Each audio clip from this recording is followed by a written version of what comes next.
Well, a very good evening, ladies and gentlemen. Welcome to another Flight Deck to Sim live stream today. It is the 14th of December 2020, 33 minutes past 5 in the evening in the United Kingdom. Finally, let go of the Airbus. Back in some familiar territory. I'm so happy to be back in the ZIBO MOD Boeing 737, back to doing what I know best, which is fly the virtual 737 around in X-Plane 11. I hope you're all doing very well. Sorry I had no stream this weekend. We, in fact, actually did have a stream this weekend. We did officially launch our second channel, well, all very quietly, so go check out Flight Deck to Sim Gaming. If you look at the video description below, the fourth link I think it is from the top there, it's run by myself and Mariana and I. We were streaming Among Us last night. Bless Mariana, she did very well indeed, but of course we won't be giving up anytime soon on Flight Deck to Sim as the main channel, so we're looking forward to doing lots more content on both channels in the upcoming months. I hope you're doing very well. See, a lot of people were looking for the livery at the beginning of the stream, so that should be working now. Exclamation mark livery. Nightbot only works when the stream is live as well. Lewis Owen was saying hello to every early watcher here as well. Everyone's saying hello, all very good. Livery request. Look at Nightbot giving all the livery requests as well. Loads of members. Tim Waters, Anthony Teal having a good old chat between there, something about Tim's eyesight. Tim, I hope you're doing much better as well. Marianne's been keeping me informed as well. Alex Adashaka says good evening as well. Zach61352 as well. This evening then, what are we going to be up to? We're going to be in the ZIBO MOD 737. We're taking part in a VATSIM event, a shuttle event between Dusseldorf in Germany to Budapest in Hungary. Now, we have never actually streamed into Budapest before. We've flown out of Budapest on an event once. This is technically our first ever time flying into Hungary, which is pretty cool. Got some fantastic scenery installed as well. Live weather, we are running the sim 12 hours behind live time, so as we get the setup ready and depart, it should be getting into sunrise in the sim. So the time of the sim right now, local in Germany, is I think 0635 in the morning, so we'll see the sunset rise. So we'll enjoy some nice scenery as we fly southeast towards Budapest. Flight time around an hour 45 minutes. It could be a bit longer because there seems to be a lot of people already spawning in onto the stand. We're taking off right at the start of the event. It's going to be very exciting.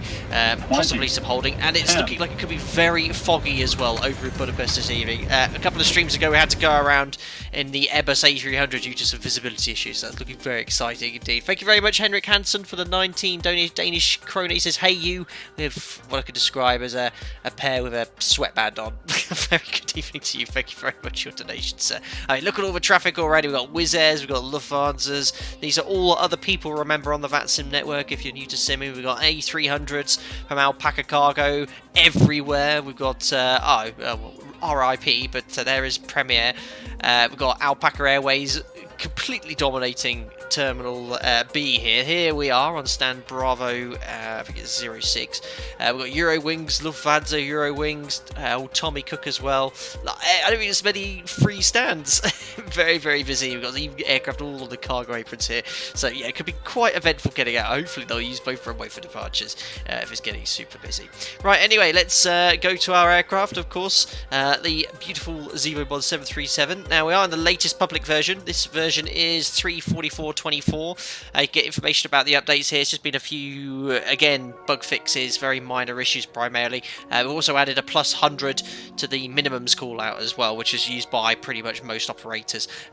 So we've got that added as well, because my operator uses it too. 0635 is 12 hours behind. You're right, I did some maths there, Tobias. Well, with local time in Germany it is, but Zulu time right now is 0537 AM in the sim, but in Germany it should be 0637. And maybe we'll stream from Dusseldorf tonight. Everyone else spawn. Could be very busy indeed. And we've got a full setup to do as well, but that makes it fun. I like it when there's a lot of traffic here. As long as we're not sat here an hour and a half later, we'll be all around here.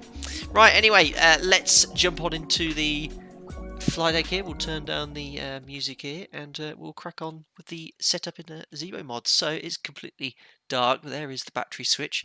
GPU we can put on the bus now. There we are. Electric hydraulic pumps are on. Landing gear lever is down. 1, 2, 3, 4, 5, 6 green lights. We don't check all the aircraft documentation. Oh, it is so nice to be back in familiar territory. Squib bottles will check the discontinuity. We've got both bottles checked. Fault test, fault APU detector in op. We've got master caution overheat detector. Here comes the fire test. 1, 2, 3 fire lights, fire warning light and the bells illuminating. We have the wheel well light and the engine overheat light illuminated too. Up we go up here. Emergency exit lights will put to armed. Before we put the fasten seatbelt sign on, here is our fresh operational flight plan. So we'll step through the routing, of course. We'll do everything as we always ever do.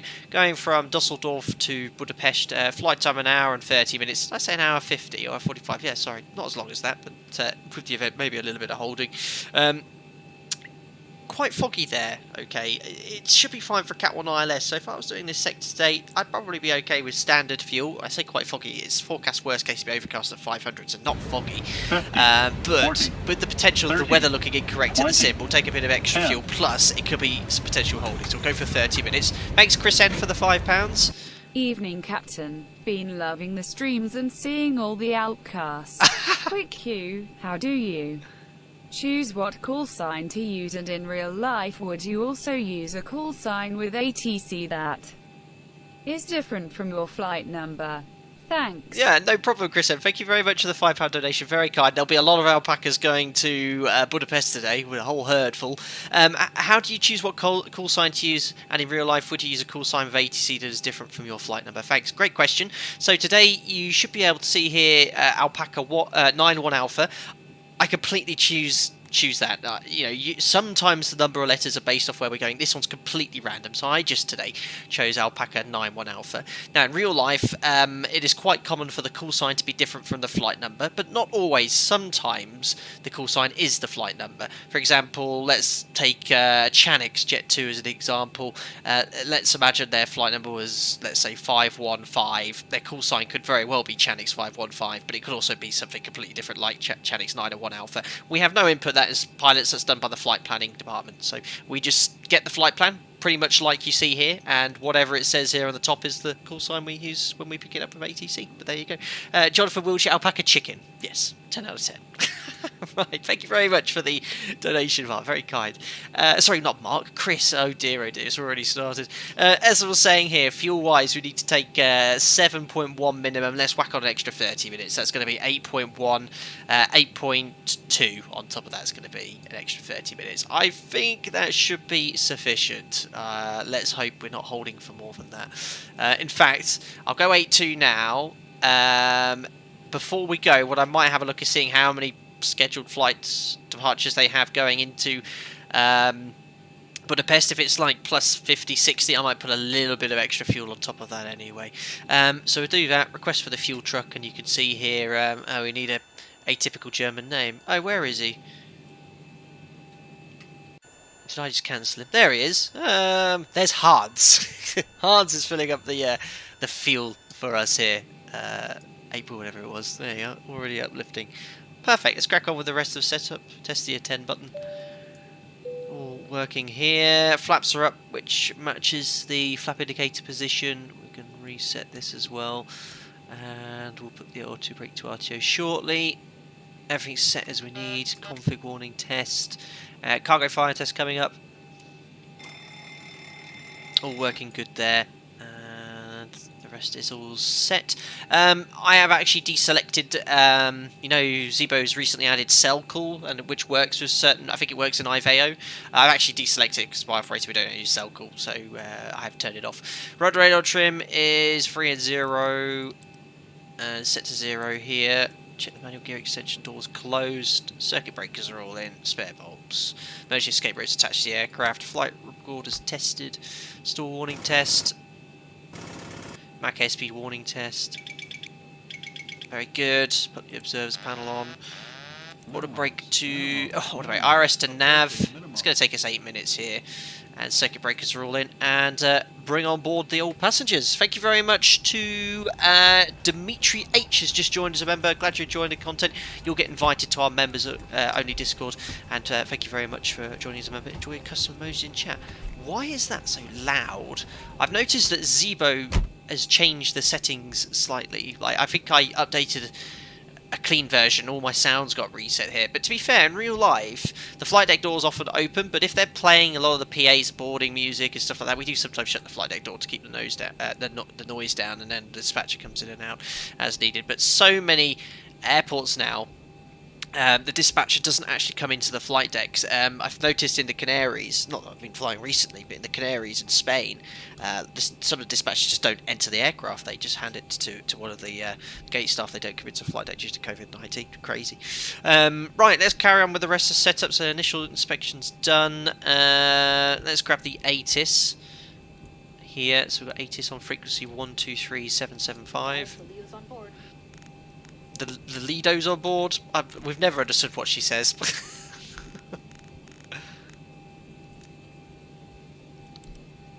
Right, let me just turn up X-Pilot in the background. 7 inches trend. No significant change information, Charlie. Out. So let's get the weather information, Charlie. Dusseldorf information, Charlie. Met report com 1720, expect ILS approach runway 23 right, runways in use 23 left and 23 right, transition level 70, attention. Attention. Departure frequency for all departing aircraft is long and radar on frequency 128550. That's the airborne frequency. Wind 160 degrees 13 knots. Cav OK. Temperature 10. 2.5 QNH 1008 hectopascals or 2977 inches trend. No significant change information, Charlie. Cool, so copied information, Charlie, so we can detune the ILS for now. So the surface wind is 160 at 13 knots, and we're going to be expecting runway 23 left departure, so that's around 10-11 knot crosswind. 10 degrees, and QNH is 1008, so we'll punch that in here. Now I've actually got the performance data here from the official Boeing OPT app. The MFRA we can expect is 1330, so you know how we typically say it's 1,000 feet above aerodrome level. Not always the case. In the case of the OPT is giving an MFRA of 1330. Why? We don't actually know. We're not actually told by the OPT.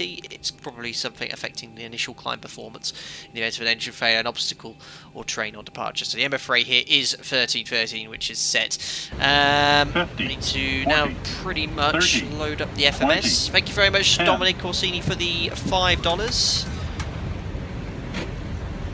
Good morning to Captain Mariana and Jack.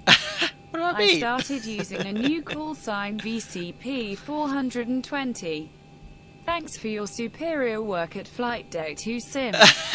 Oh, very well said, Microsoft Jane. Superior work. Thank you very much, Dominic Orsini, saying hello to Captain myself. I thought you said Captain Mariana. Oh, she'll like that. Captain Mariana and Jack. What was that, Mariana? Well, she went, well. But thank you very much, Dominic Orsini. I'll forgive you. Thank you very much for the continued support as well. We'll listen out for Alpaca 420. Excellent. Right, well, just before I crack on here, what I might just try and do is grab clearance. Now, there is no clearance frequency here. We only have ground. Poor ground is going to be having to deal with, don't know how many aircraft are departing here at the moment. Wow. Oh my god. It's so full here. Oh my days. I don't even dare tune ground up to listen in. This could be outrageously busy. We might have a slot for departure. And remember, we're all going to the same airport. Oh dear.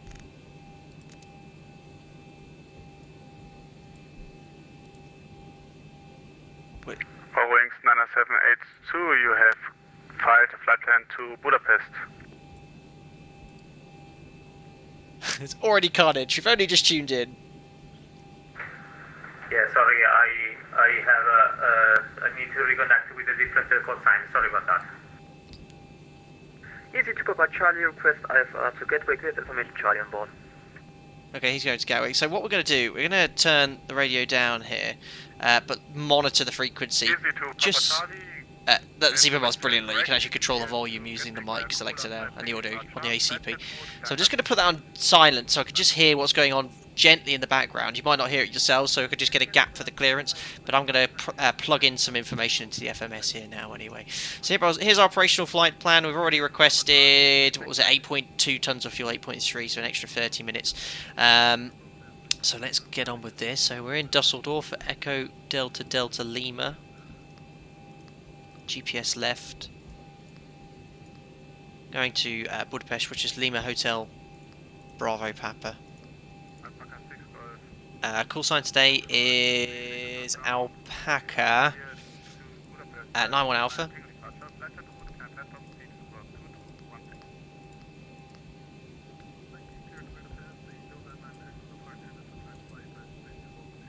I couldn't hear what that departure was. I need to turn up ATC slightly, but I'm pretty confident we're going to get runway 23 left departure, and it's going to be the Doden 9 Tango. We can easily change that anyway before we brief it. From Doden, quite a lot to punch in today, unfortunately, so it's going to be Yankee 853 to Bombi. Direct to Isati. And then direct to Barsu. So you can see a lot of the routing today isn't actually on airways, which is quite common. Sometimes there aren't airways between routes, so you just have directs. I've had plenty of routes which are like this. And then it's from Anita direct to Pepik. Oh dear, I just heard someone ask for pushback, and the controller said you can expect quite a delay for pushback, or some waiting, I think he said. This could be very interesting.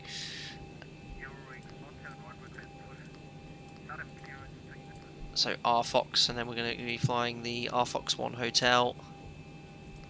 ILS 31 right we're expecting there, and it's via Nikra. So I'm just going to activate that just before I execute it. Oh! Oh, well hello. Unbelievable. Well, that's not a stand I recognise. Just before we crack on, let's just well, execute the route. Let's just make sure there's no discontinuities here. So legs, step.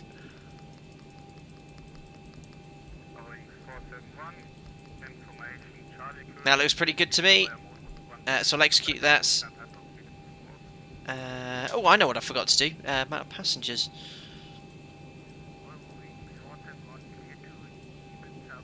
So we're going to put 170 passengers on today. Enter. There we are. 14.8 tons traffic load. So that is going to be a zero fuel weight of 58 tons. And you can see on the operational flight plan, it's exactly what I based it off, 58 tons. So 58 tons, or 57.9 we'll use. Reserves for our alternate, which is Vienna. That's going to be the sum of these two figures here. So that's 2.7. So we'll go to Austria, Vienna if we have to divert. Cost index we'll use 30. Cruising at flight level 370. 370 can punch up here. Elevation in Budapest is 500 feet, 496. We'll put in 500 here. We'll turn up the panel lighting as well. There we go. Top climb wind. 246 at 45.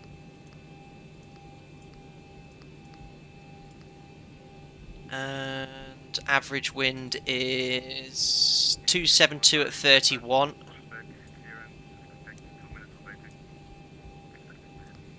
So we put the average wind at the first waypoint after top of climb, so 272 at 31.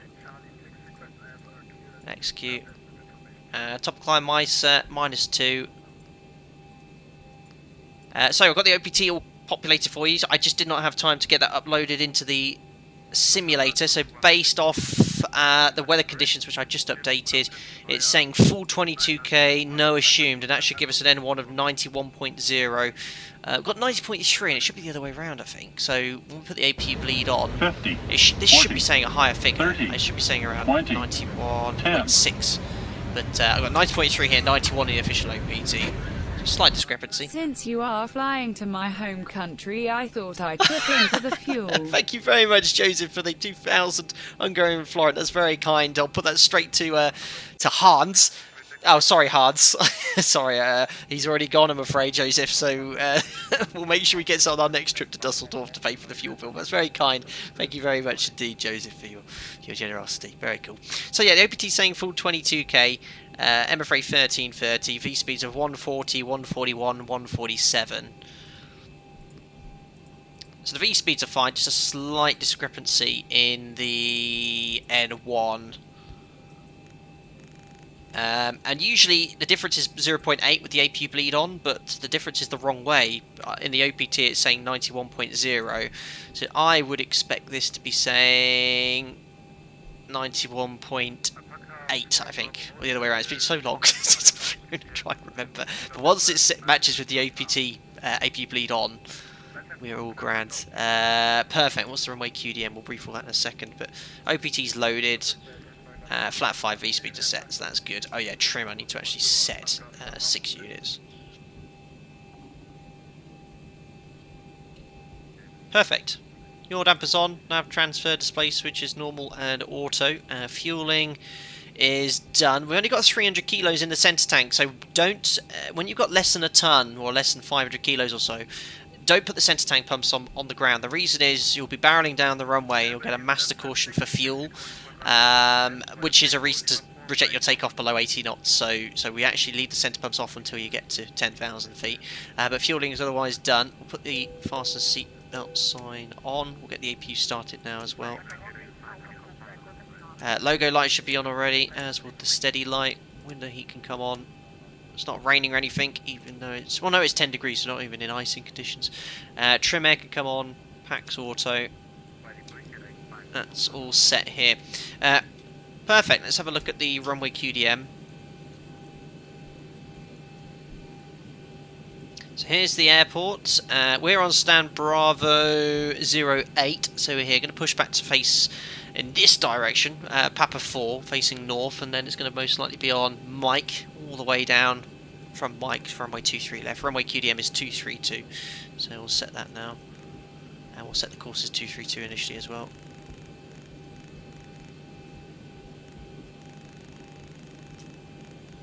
So that's set. Flight directors can come.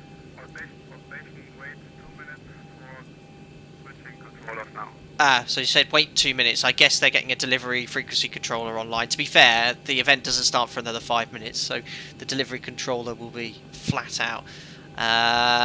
Perfect. And the departure runway heading then for 232. Let's have a little read. So expecting several Dobbin departures based off the runway, but we're expecting 23 left, so we're going to go for the Doden 9 Tango. It says intercept the 229 bearing towards Delta Yankee. So we have an NDB, the Dusseldorf NDB, to fly towards 2845.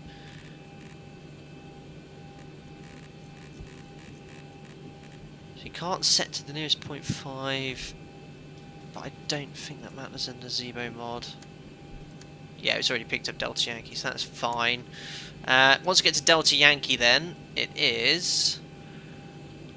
turn left heading 173 until 21.5 from November Victor Oscar.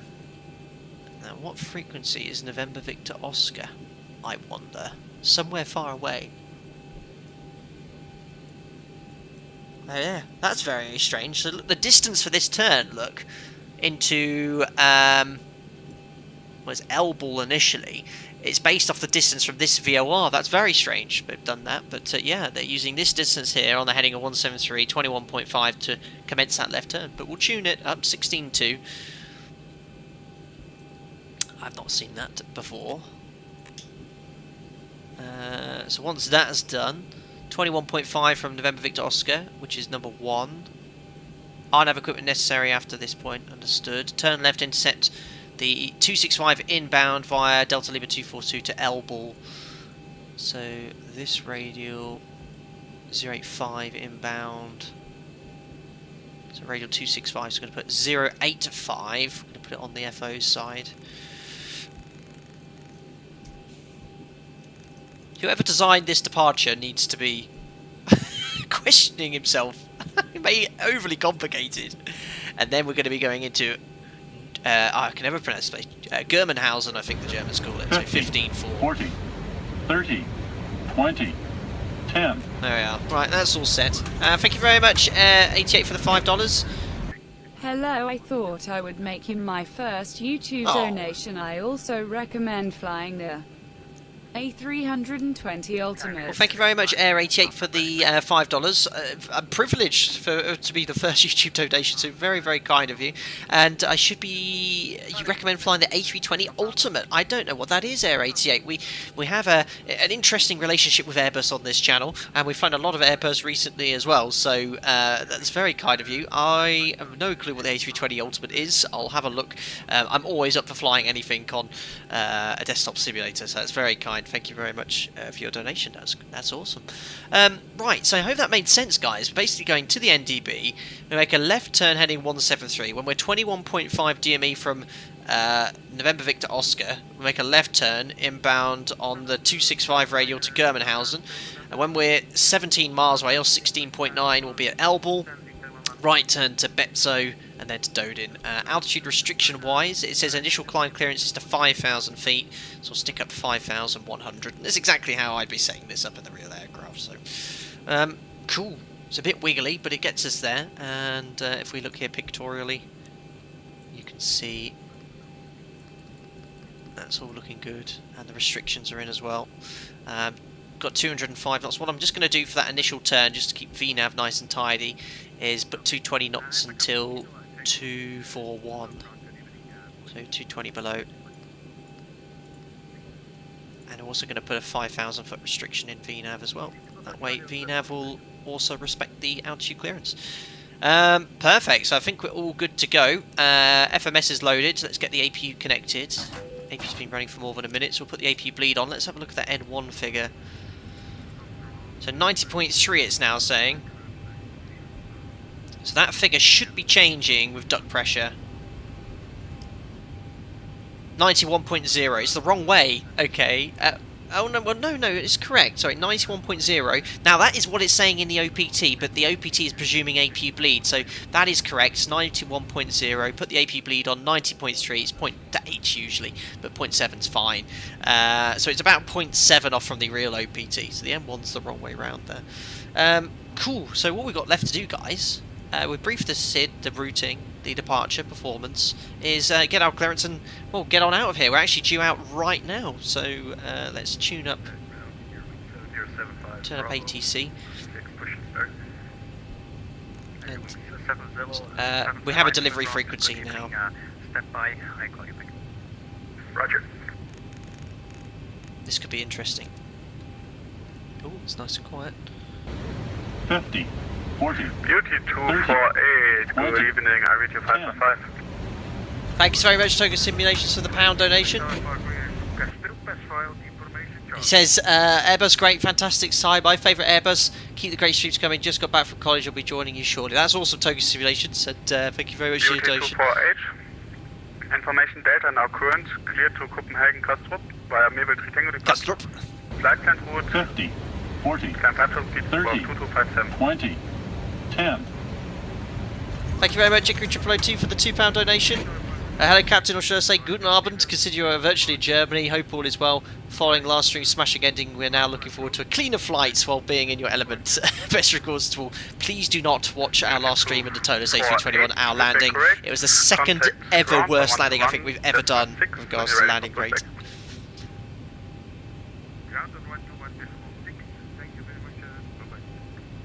Dusseldorf clearance, hello, Alpaca 901 Alpha, stand Bravo 08, information Charlie, QNH 1008, looking for departure clearance to Budapest, please.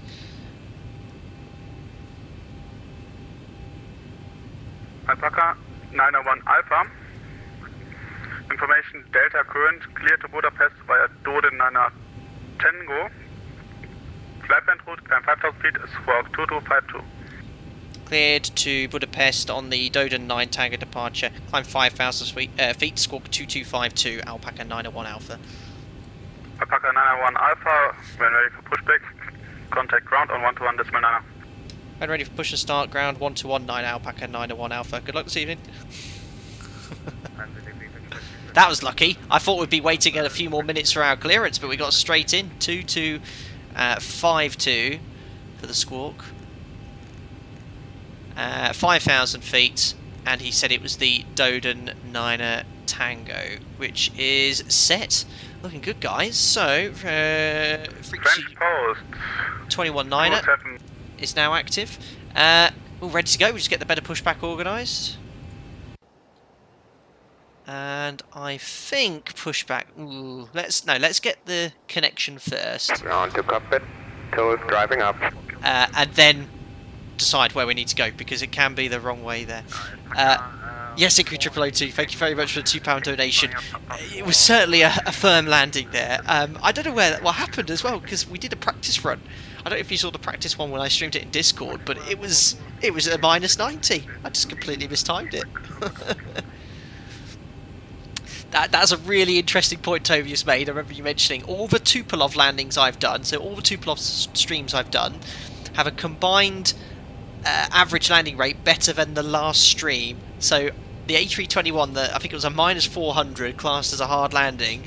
If you added up all of the landing rates I've done so far in the Tupolev, which I think is 3 or 4 streams, it was less than the landing rate in the Tolus A321. Okay, all doors and hatches are closed, ready to connect. Set parking brake. Parking brake is set. Looks like people are getting away nicely. We've got aircraft pushing it back everywhere, so there might be a bit of a queue. But the Germans are extremely efficient, even on VATSIM, true to their real-life counterparts. I'm sure they'll have us away in no time.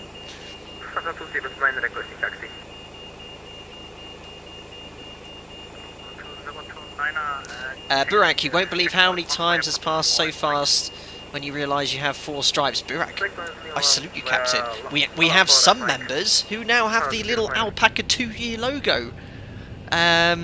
Richard Asberg, one of my oldest members, just surpassed 2 years as a member. Amazing. Behind the pushing, your wings, Airbus 320, straight ahead. Continue. But thank you to all your members for continued support. It's very kind. After pushback, your wings continue top of 4 second.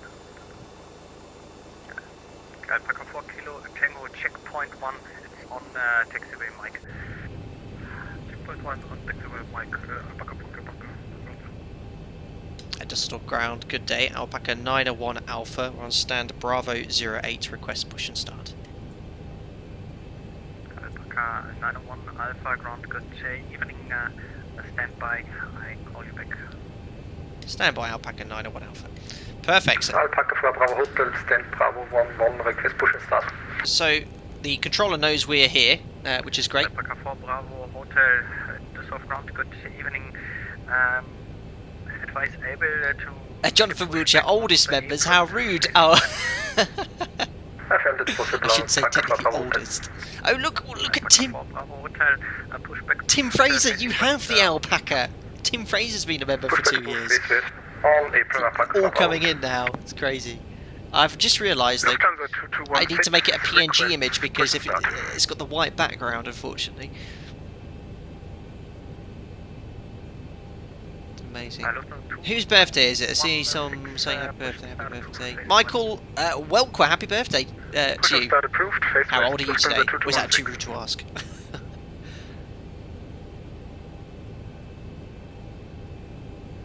And Steve Mayer is a 2-year member as well. Amazing.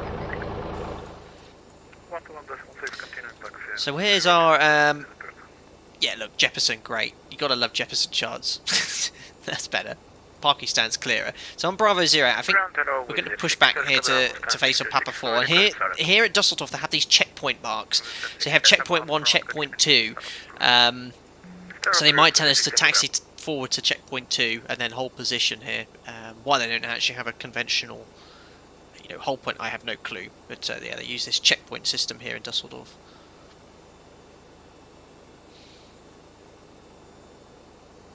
Very cool.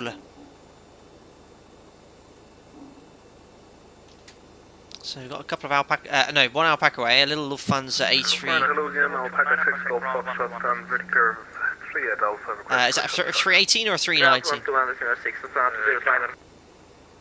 Alpaca 901 Alpha, pushback approved, facing north. Push start approved, face north, Alpaca 901 Alpha. Wow, very proficient. I'm getting away a lot quicker than I thought I would today. Right. Start pushback. Cockpit, please show me where you want to go. Yeah, ground 121.6, please. 1216 will go, thank you. And there we go. Now connected and bypass pin inserted. Release parking So brake. backs off, anti-collision light is on, parking brake is set, transponder to out off. There we are, checks complete. Wow, very efficient, 37 minutes in. Based off the amount of traffic, I was expecting it to be here a little bit longer. And you may start the engine. We're away.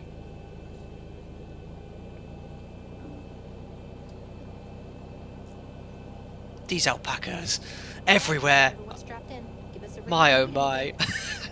Gotta love TDG, his series are really good. I actually read online that this TDG is better than there's a payware one, so I was like, well, I'll just use the TDG one then. Brilliant, really nice looking series. Wow, there's no airport as busy in the world as Dusseldorf is right now on VATSIM. Crazy. Right, starting engine number 2. So nice to be back in the ZIBO mod. And 2.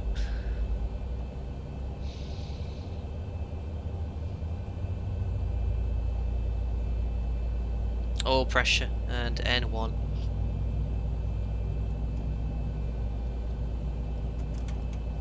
Smart valve going dim, bright and off.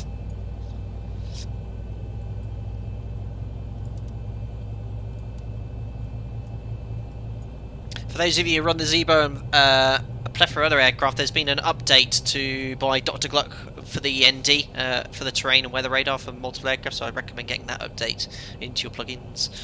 I did that last week, because that was for the A300. The IndyBuild's A300 now incorporates weather radar and terrain. Perfect. Start, cut out, monitoring engine number 2, 2463, 2 stable. Starting engine number 1. You can see the sun's going to soon be rising in the sim as well. Remember, we're streaming 12 hours behind live time.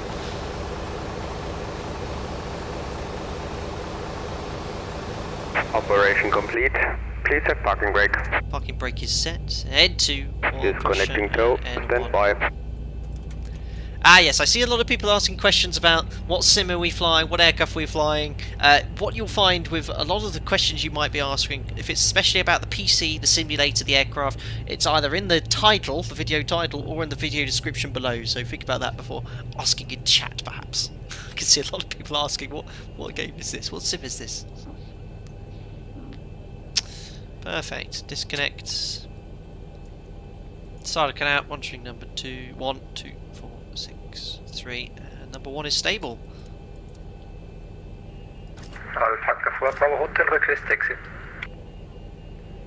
So pushback now facing north on Papa 4. Taxi Papa 4, Mike, Alpaca for Bravo. Now is disconnected and bypass bin has been removed. Hand signal on the right. I'll see you next time and have a safe flight. Auf Wiedersehen, Hans. So you can see it out the window here, and that aircraft there's another Alpaca just waiting for us to taxi. So as soon as we've seen him out of the way, we've got our Eurowings pushing in start of us as well, pushing in front of us. So there's Hans with his bypass pin. Very good. So generator's on, APU's off, start switch is continuous, propy on, auto, on, off. And the rest is set. Flaps. Check flight controls. Forward, back, left and right. Here comes the rudders. Full right and full left. Recall. We blank the lower DU and then we can do the... We'd complete the before taxi checklist. It's not cyberpunk. No. Alpaca 901 Alpha request taxi. Alpaca 901 Alpha, taxi via Papa 4 and Mike, contact ground 121.6, bye. Papa 4, Mike, ground 121.6, Alpaca 901 Alpha, bye. So 121.6. With 6 Delta Bravo, stand Victor 63 facing. So contacted the second ground friction, we've already been cleared to taxi Papa 4 onto Mike, so what we'll do, turn on the turn off and taxi. I've gone for the old school lights again. I thought we'd go old school NG. Right, parking brake was released. There's the config. No takeoff config warning on. We'll check in with the next ground frequency. I like this. Can you see the lights look when the taxi when you turn left and right? That is so cool. So realistic. That's just me wiggling the nose wheel. Taxi to point runway 23 left via Lima 5, Mike. And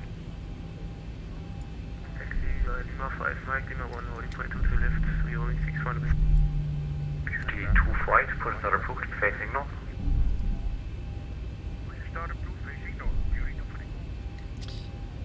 Dusseldorf ground, good evening, Alpaca 901 Alpha, taxiing Papa 4, Mike. Alpaca 901 Alpha, Dusseldorf ground, good evening, taxi to holding point runway 23 left via Mike and Lima 1. At Lima 5, give rate Lüdings 1819. Taxi to 23 left via Mike, then Lima 1, and giving way to a Eurowings A319 and Lima 5, Alpaca 91 Alpha. So, 23 left via Mike, and giving way to Eurowings, crossing at Lima 5. So Lima 5's up here, so we're cleared to enter here. So we can enter, we can go here, straight on. But we've got to give way to a Eurowings later on. So I think that's the Eurowings we're giving way to up here. Look, he's leaving via Lima 5. So it can be a bit confusing here, but we've been cleared onto Mike, which is the second taxiway here. Eurowings 31 Victor, contact Dusseldorf Tower 118.3, bye-bye. 118.3, Eurowings 31 Victor. French Post 275 November, taxi to 1.3 left via Papa 2 Mike and Lima 1, hold short Mike. Log. French Post 27 Mike November, taxi to point runway 23 left. Yeah, TDG scenery is great. This one's actually one of the most recently updated sceneries from TDG, so all the taxiway markings, the apron's pretty up to date.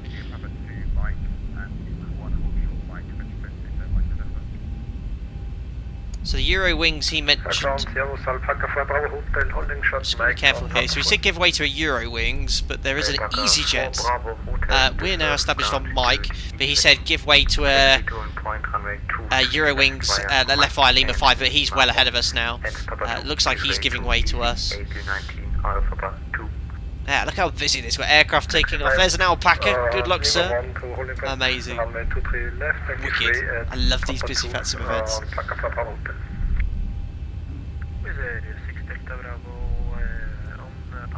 There's an A320. Yes, that's right. Give way to the Alpaca. Excellent. I hope we're still on the taxiway, by the way. It's hard to see when you're looking at the window here. How many aircraft got ahead of us on departure? 1, 2, 3, 4. Looks like we're number 5. Not bad at all.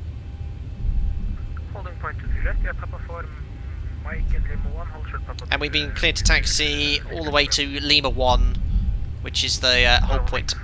I've actually, the performance I've calculated is from Lima 3, but you can only really ask for a shortcut or an intersection departure if you're number 1. You can't really cut the corner here. Very cool. Guys, enjoying it so far? How great is it to be back in the ZIBO mod? And I cannot stress enough, like, I'm off work at the moment, back on furlough. I mean, I was actually meant to be flying yesterday, but all the flights have pretty much been cancelled for my operator. So, I cannot explain how useful doing what I'm doing now is to keeping me current.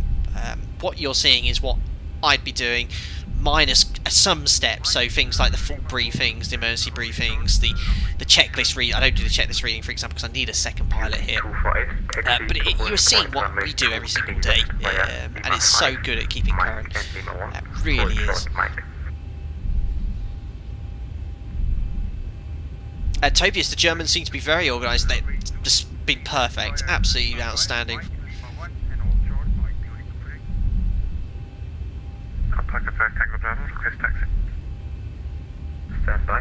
French Post 27 Mike November.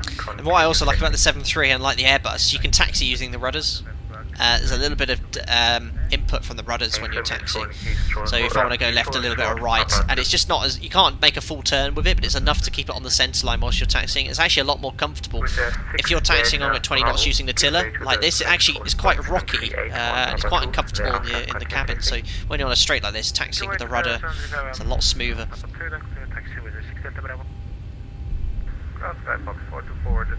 Checkpoint right now. Alpha 901 Alpha, contact Dusseldorf Tower on 118.3. Have a safe flight, bye bye. At Tower 118.3, have a great evening, sir. Alpaca 91 Alpha. So Is it Wiedersehen, guys? I can't remember. My German is so poor. And unorganised German, outrageous in 2 tons of love. No, they're fantastic. So all we've got left to do is the before takeoff checklist. We'll just check in with Tower so we're ready for departure in sequence. Dusseldorf Tower, good. Tower back at 91 Alpha, taxi holding point Lima 1 for runway 23 left, ready for departure. Alpha 901 Alpha Dusseldorf Tower, schönen guten Abend. For information, departure frequency is 128.50. I'll stick on standby, Alpaca 91 Alpha. That's useful here. So he just told us the departure frequency, which we got off the departure clearance anyway, 128550. 2406 Dusseldorf Tower, schönen guten Abend. For information, departure frequency is 128.50. 50, sorry. So that's really useful. Tells you, and I think this is an automatic changeover. So ATC might, yeah. So it says contact on the SID. It does my operator's chart anyway. Let's have a look here. We get rid of that because we know where we're taxied to. I think it should say on here, and I didn't. Yeah. So here we go. Very important to read your charts carefully. Remain on tower frequency until passing 2,000 feet. Then contact landing radar. So ATC won't hand you over here. Okay. So it's your responsibility when you get to 2,000 feet to contact landing radar. So when we get to 2,000, it's exactly what we'll do. 128.5, and then we'll check in. 40, 30, 20, 10. Thank you very much, Tao, for the 25 frequency. Evening, Mr. Sim. Cold weather here in Bucharest and I'm in need of new winter tyres. Could you hook me up with Dodgy Dave's defective tyre emporium? Thank you very much, Tao, for your generous donation. That was very, very kind of you.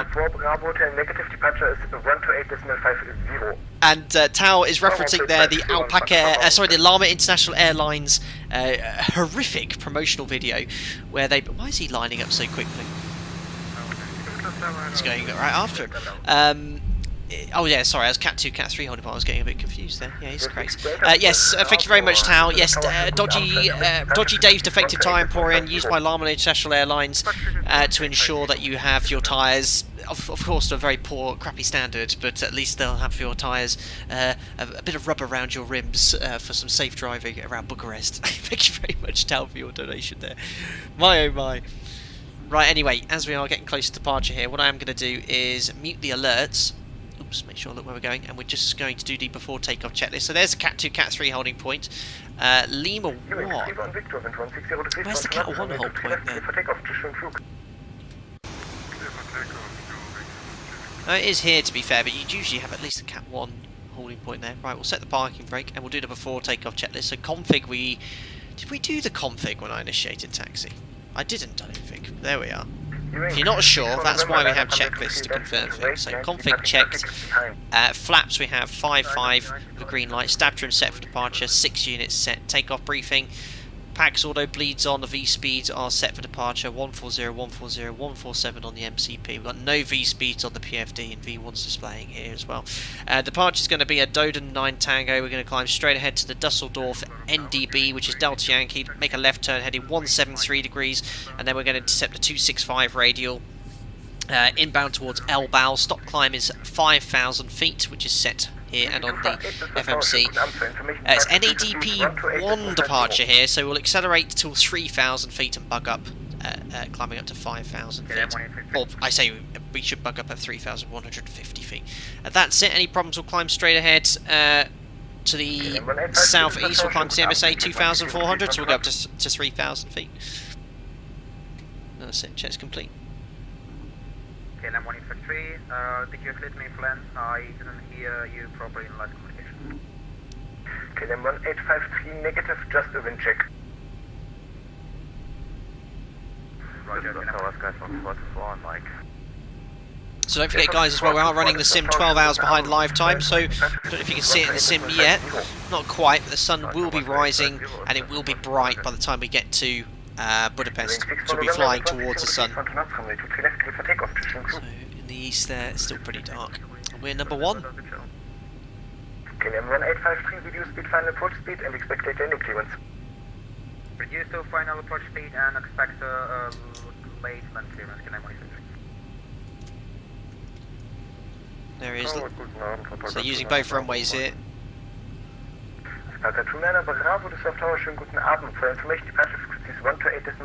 Ortho Flyer, how accurate do you think the engine sounds are to real life? Yeah, they're not. They don't sound quite like CFMs in the ZIBO mod, you know. But the sound that you get, it gives you the 7.3 experience. Line up away 23 left, Alpaca 901 Alpha. So confirmed, Jim, we are clear to line up away runway 23 left, A firm. We're clear left, I think that aircraft's blasting off, and we are clear to the right, that aircraft is landing on 23 right. Let's do the before takeoff checklist.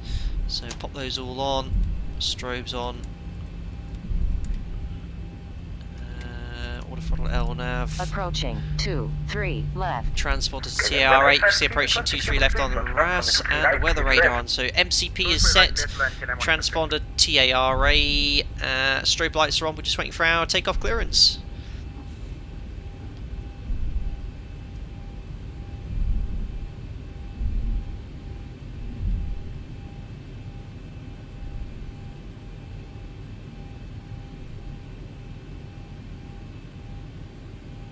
Running out of speed here, might just have enough to get round.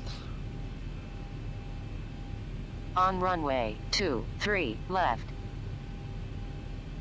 Look at that for a lineup, you beauty. Right, just waiting for takeoff clearance and then we'll get on our way. Alpha 901 Alpha, 160 degrees, 1 to knots, runway 23 left, clear for takeoff, schönen Flug, ciao. Runway 23 left, clear takeoff, Alpaca 91 Alpha choose. Perfect, so lights are on, check's complete. Let's go to Budapest, guys. 40%. Very quick to spool up. Right, edges all stabilised, push toga, light forward pressure to control column, set takeoff thrust.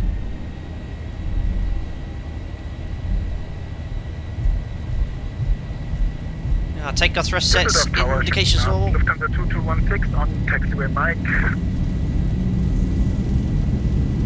80 knots. Checked, release that forward pressure, a right rudder coming in, crossing from the left, and on into the wind a little bit. 128, that's 50 for departure. Lufthansa 2216. V1. Rotate, up we go, 2 to 2.5 degrees per second. Whoa, and we're airborne, onto the flight directors.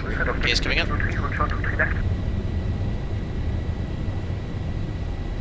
Taxi to gate via Kilo 3. Lovely. 400. LNAV. I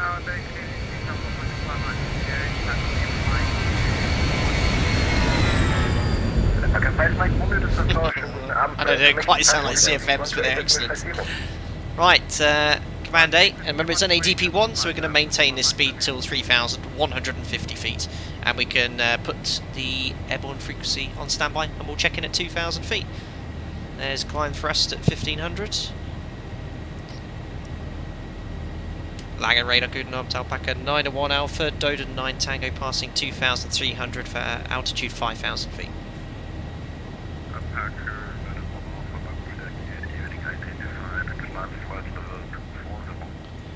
Climb flight level 240 Alpaca 901 Alpha. So there's 240 set. We can push altitude event once to delete that altitude restriction. And there we are, 3,000 feet AGL, so we can bug up. Set standard, so we climb into a flight level. Passing 3.7 for flight level 240. V2 plus 15 accelerating, we'll select flaps 1.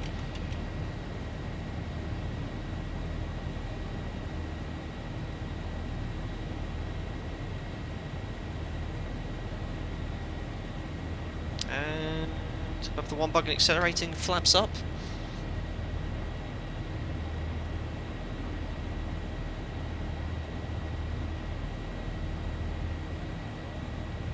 Yeah, flaps up, no lights, VNAV, that's going to keep us at 220 knots because that is the first restriction of the speed which we put in manually. That's just to make sure it doesn't overshoot the track.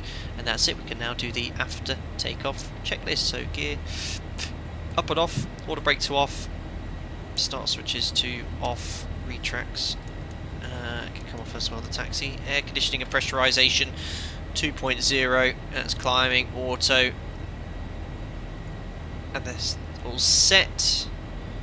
Release the cabin crew, and that's it. After takeoff checklist complete, we're on our way to Hungary.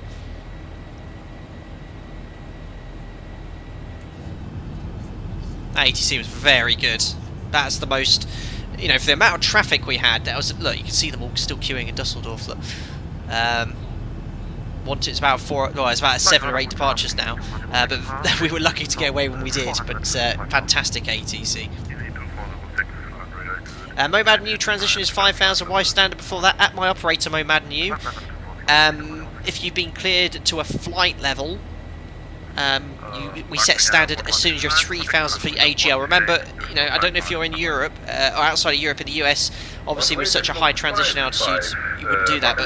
But as soon as you've been cleared to a flight level, at my operator, we immediately set standards once we're 3,000 feet above departure. How long is the flight, Gerard? An hour 30 minutes. Oh, G-Face 100, you're number 12 in the queue for departure. Oh no. 131.1, your wings 31. Wicked. Right, let's back on. That's not part of the normal checklist. We'll put a little bit of nice relaxing music on. I should do that at 10,000 feet. 30, 20, 10. Thank you very much, Mark Jackson, for the £2. He says, what do you use for night lights? Are you referring to the walk around?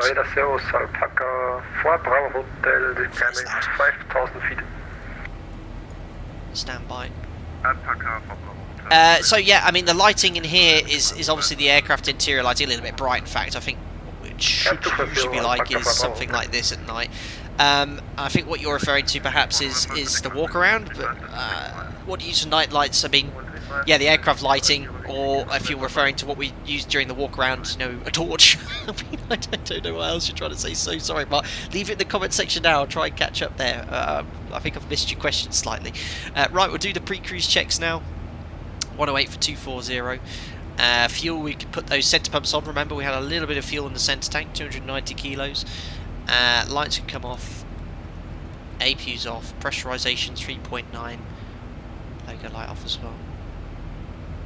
That's climbing nicely, and that's all set. Yeah, let's imagine there's no coronavirus. You can walk around the cabin now. Recall. There we are. Pre-cruise checks complete. I think he means outside. I'll keep an eye on it.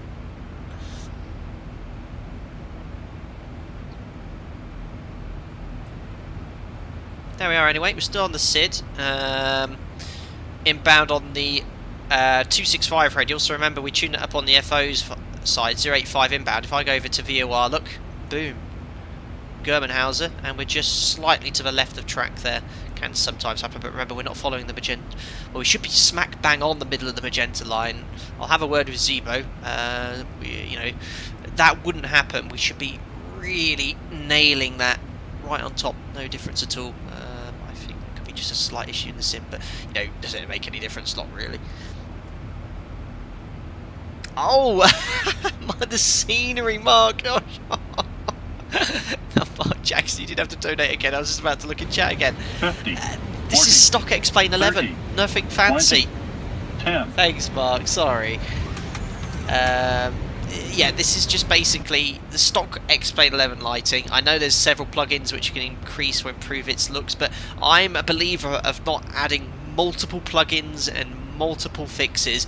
I think the more you add, the more likely that you could possibly have a problem with it making the sim unstable. So I have the bare minimum of plugins here.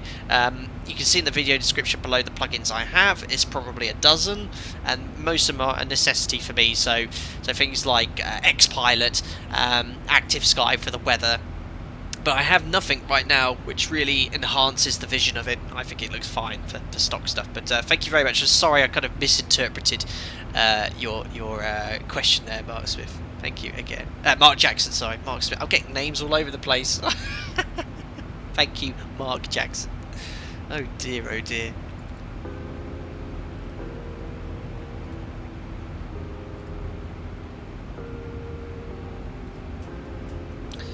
So heading eastbound initially, we'll be making a right turn shortly. Heading off towards Frankfurt, which is over in this direction. And then we'll be making a turn a little bit more eastbound. Keep this chart open for now because we're still on the SID. That's strange. I've just realised on the ZIBO MOD Avi tab there's no home button which you get on other aircraft.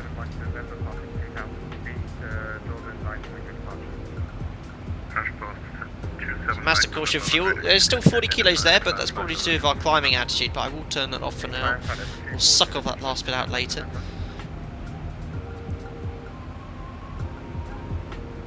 Alpha 911 Alpha, collect luxury 135.65, bye-bye. 135.65, Alpaca 901 Alpha. Have a good day. Have a good one.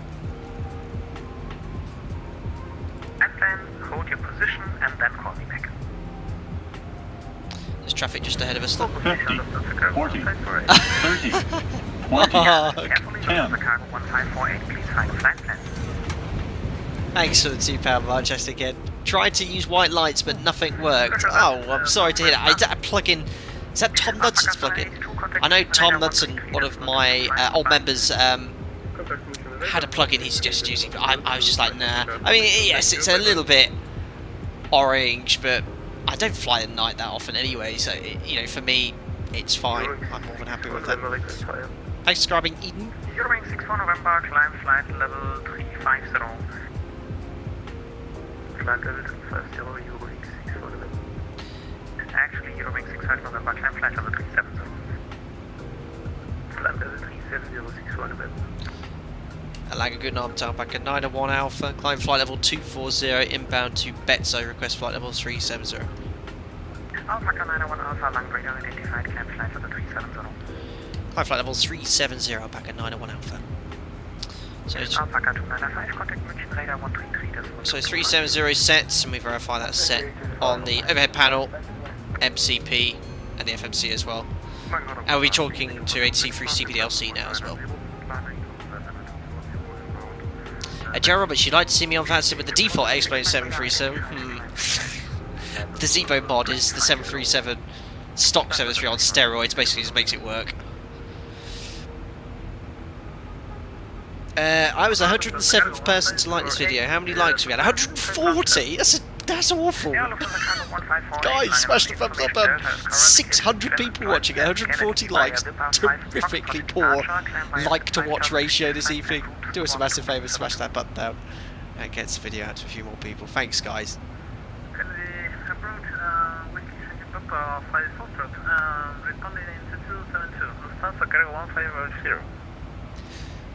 Jason Dixon, you can run the tanks dry. Isn't there usually a volume of unusable fuel? Not on an aircraft like this, Jason. And running the tanks dry, the pumps will turn off automatically anyway, the centre pumps. But you just move the switches to off.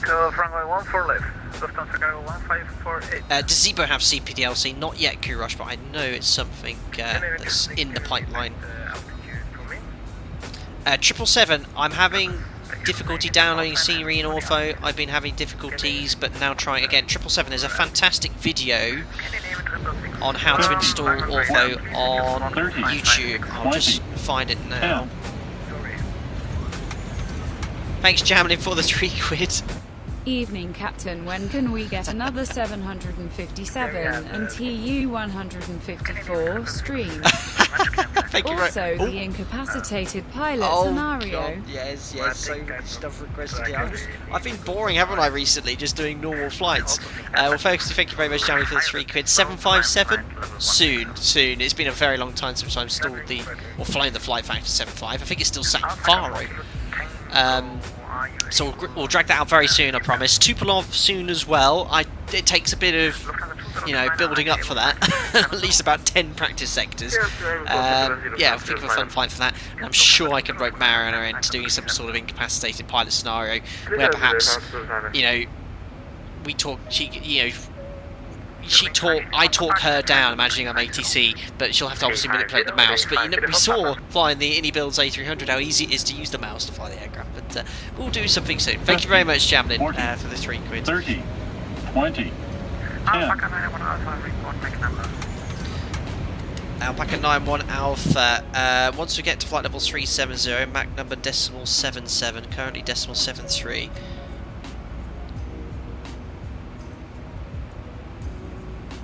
That's made him think. It's a bit of an unusual one. He said report current Mach number, didn't he?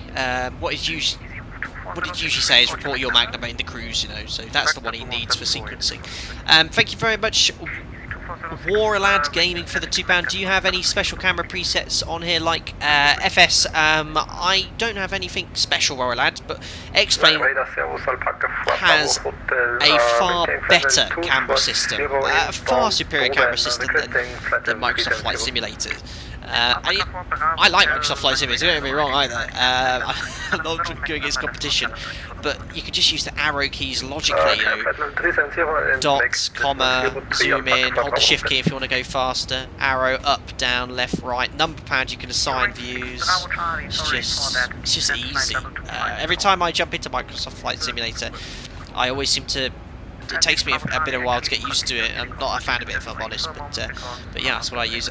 Right, so whoever was asking the question about Ortho 4XP, check this video out by someone called Lunar World. I could do it now by memory, but when I started downloading Ortho tiles, I followed that tutorial. It is based off the older build of Ortho 4XP though, so I think he's updated it now anyway, but definitely check that out. Anyway, look, you see the sun is rising, and you see this kind of purple colour. You might think that's unrealistic, but it's actually very realistic. You get this lighting of purple through the atmosphere sometimes when the sun's just beginning to rise in a sim. It's going to look really cool racing ahead of us.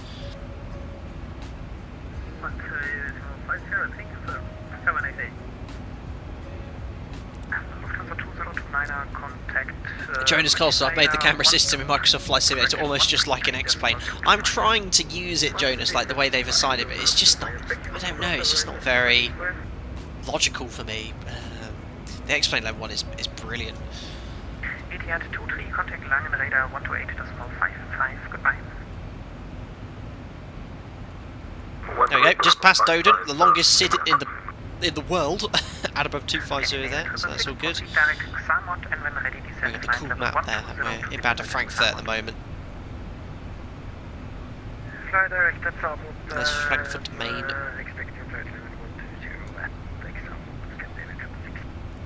Engine anti-ice, Kurash, we were in a little bit of, you know, high cloud here, but I should think the temperature now is, yeah, it's below -40 in the climb or the cruise. You don't need engine anti-ice, it's far too cold for any sort of icing to adhere to the front of the wing.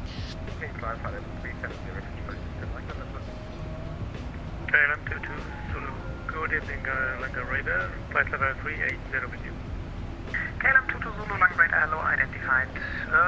Proceed direct Norku and expect flight level 260 at Norku, report ready for descent. Proceed direct Norku and what's your altitude, Captain said Kim? We're just passing 32,000 feet up to flight level 370. Descent flight level 180, contact Brussels control 131.1. Vatsal, Captain, please do a tutorial for the audio control panel on the 7.3. Did you comment on one of my videos recently about someone requesting that? I think you might have done. I mean, I can do. What I'd like to do is jump into the real aircraft to explain it, because not all of it's modelled, but as far as you're concerned, online, this is the ACP.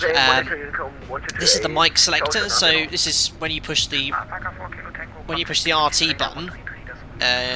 This is intercom is magnetic, so it's magnetically held in intercom, so you can talk to each other. There's the mid position, and then it's spring loaded to the middle, so you can push it towards RT to talk to ATC, which you obviously have assigned to a button on your peripheral, your joystick, and then whatever the mic selector is on is who you talk to. Obviously we're talking to VHF1, which is the primary radio frequency, and there is the frequency there, 135.56. So you can actually control either radio from either side here. Someone bought some Alpaca Airways socks. Good evening, Captain. I'm looking forward to trying out my new socks. Oh, I've just missed it. Well, hold on. I can make it big on my stream on the side here. Good evening, Captain. I'm looking forward to trying on my new socks. Sport a crew sock. Whoever you are, I don't know where you are. Thanks for buying the official Alpaca Airways themed socks there. That's outstanding. What taste do you have, sir? Marianne will be over the moon. Thank you very much. So yeah, ACP. On VATSIM, what you need to worry about is this. You can then listen to any other frequency from either side.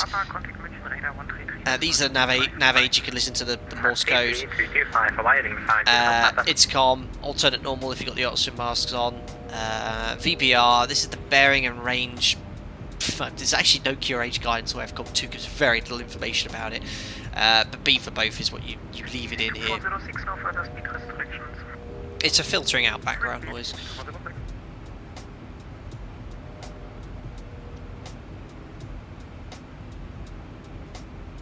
Can you turn on the pedestal integrity lights? What's the what are the pedestal 40, integrity lights? 30, I can turn on the pedestal lighting, I think.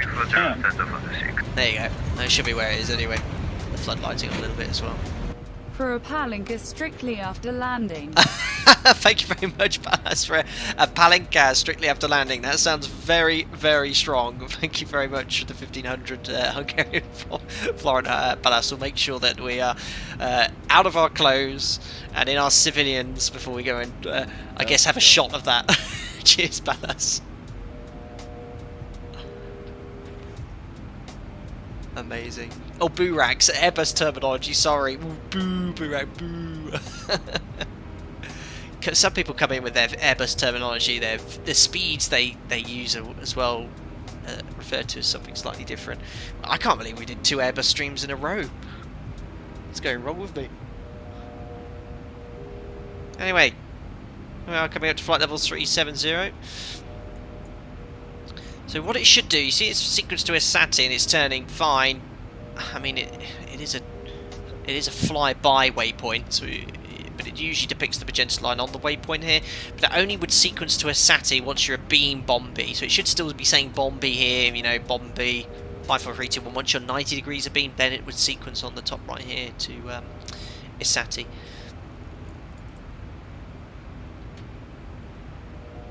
Langen Alpaca 91 Alpha. Was there any speed restriction for us at 370? Alpaca 91 Alpha, free speed. Free speed Alpaca 91 Alpha. Perfect. Wasn't sure. Anyway, well, we've reached 37,000 feet right over the top of Frankfurt. Rest of the routing then, I think it's going to take us... Alpaca 4 Bravo Hotel, same thing, free speed. Let's actually have a look at our routing. Free speed, Alpaca 4 Bravo Hotel, Takeoff. Eurowing 64 November, contact München radar 133. There we are, so overhead Frankfurt now, travelling eastbound. Right over the Czech Republic, south of Prague. This is Slovakia, so Bratislava's here, Vienna, and then over into Hungary. Nice route today.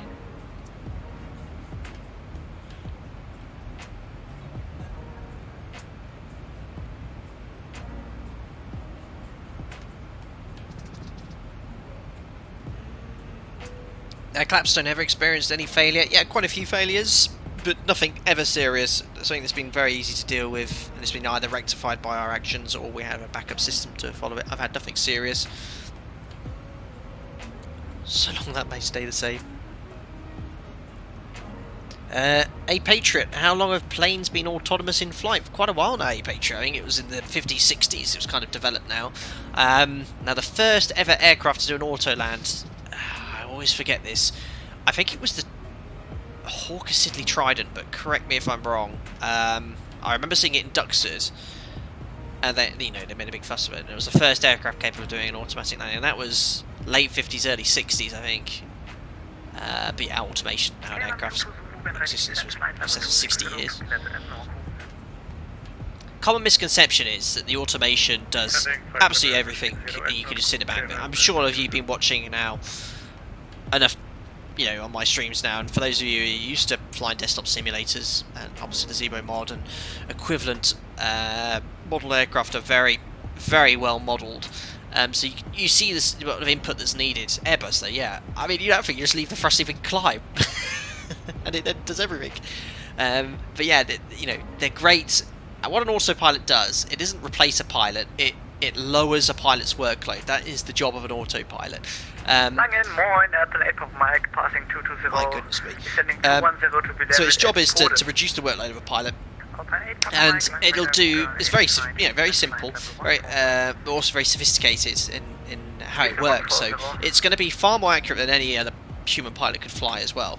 But it won't get you out of any situation. It's only as good as it can be programmed. Same with any computer here. So if you expose the autopilot to a situation which is not programmed to deal with, it won't know what to do. So for example, in the 737, a stall, or a wind shear, or an engine failure. I know there are modern aircraft, actually things like the 78 and the Airbus can automatically deal with that as well, but the 73... Alpaca 91 Alpha, contact München radar 133.225, goodbye. Sorry, confirm 133225. Alpaca 91 Alpha, affirm 133.225. 133225, Alpaca 91 Alpha, choose. Bye bye. Radar going up to Alpaca 901 Alpha, maintaining flight levels 370 inbound to Barsu. Alpaca 901 Alpha, main radar, good evening, identified 370. Perfect. So yeah, the 73 can only deal with whatever it's dealt with. So the 737 is a big, it's a conventional aircraft. There's stick and rudder, no special inputs from that, and the auto land as well. The automatic landing system is good, but it's limited to, you know, if you've got a 30 knot crosswind, it won't be able to land or anything like that. So yeah, it's going to be a long time before you see fully autonomous aircraft.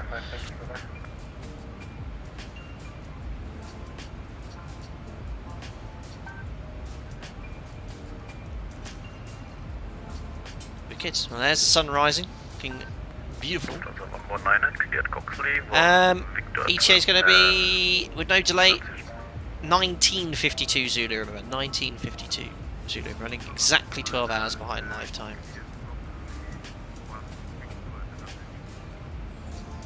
Oh, James MP, did you see the video of the guy who climbed on the 7-3 wing?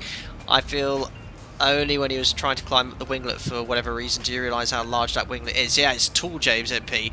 I mean, yeah, I did see that video. It was kind of going around all the WhatsApp groups yesterday. Yeah, I mean, from the wing down to the ground, there's about 3 meters. And he landed on his head. He didn't look like he was completely with it, did it? Oh dear. Yeah. I mean, I hope he's not seriously injured. It looked like he landed on his head, the silly man. But yeah, he shouldn't be on the wing. The ATP Clapstone, the ATP exam you enjoyed the most, if I ask? None. I mean, if I was to say enjoy, I wouldn't say enjoy. One I found the least difficult was probably the best one to put it. Communications. That's the one I enjoyed because it was the easiest. Sank Senpai, are you ignoring me? Not at all. I do try my absolute best, especially in the cruise here, whilst we've got a bit more time to chat, to keep up with chat with any questions there.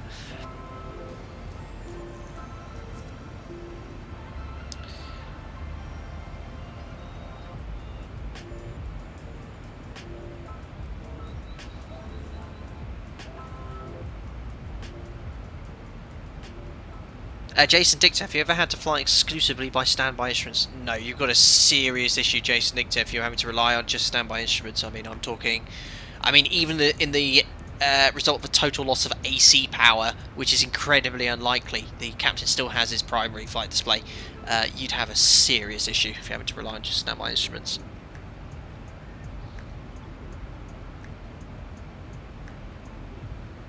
Okay then, hello mate, peace, thanks Sasky. Kim, I've got to go, bye bye, I'll watch the rest of the video tomorrow. Awesome, thank you very much for popping in.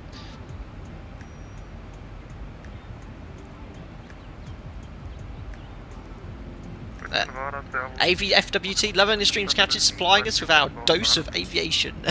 You're most welcome. Easy 2406, radar, good evening, identified flight level.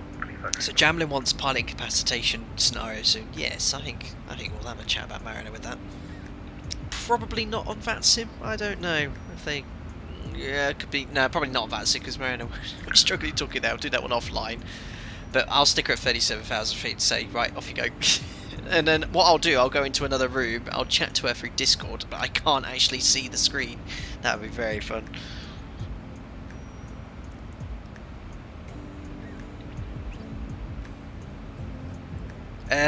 It's a fisherman. How long was your type rating on the 737? About 2 months.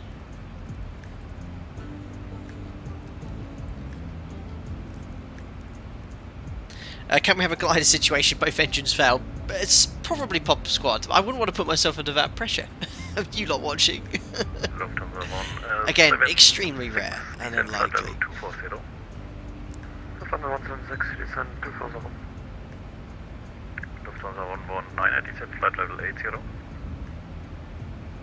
Jamlin, dinner time. Catch you later. Take care, Jamlin. Thanks a lot for your suggestion donation. And for your liveries. Everything you do. Wiz 100 back in the 737. Absolutely. And listen, your home airport is somewhere on your ND right now. Listen, just remind me again where you are. Have a look here.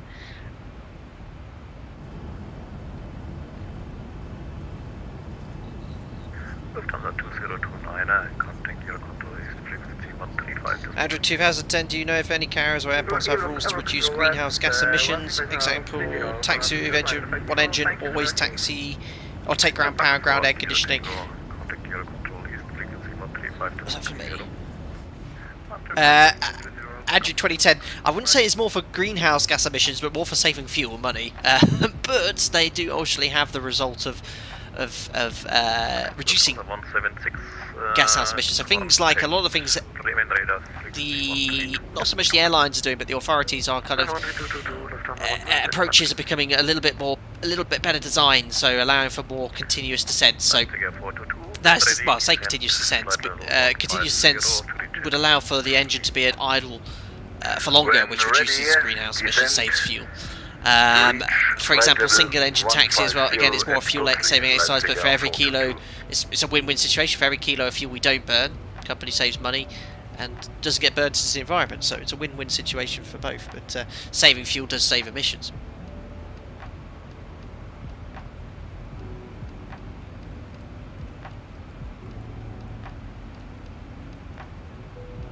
Right hand side listed in. But what airport was it listed in? I can't remember who said. Flight level 330. Schönen guten Tag. Scandinavian 101 München radar. Good evening. Identified flight level 330. Scandinavian 101. Expect 26 left. Keep an eye on the weather there. We're right in the middle of Germany here. Expect 26 left in Leipzig and proceed direct Coxley. Scandinavian 101. Phyllis 7331, have you ever thought about making a new type rating? I'm quite happy on the fleet I'm on, Phyllis 7331, Luftliner 73. I don't want to go long haul and be away from home, if I'm honest.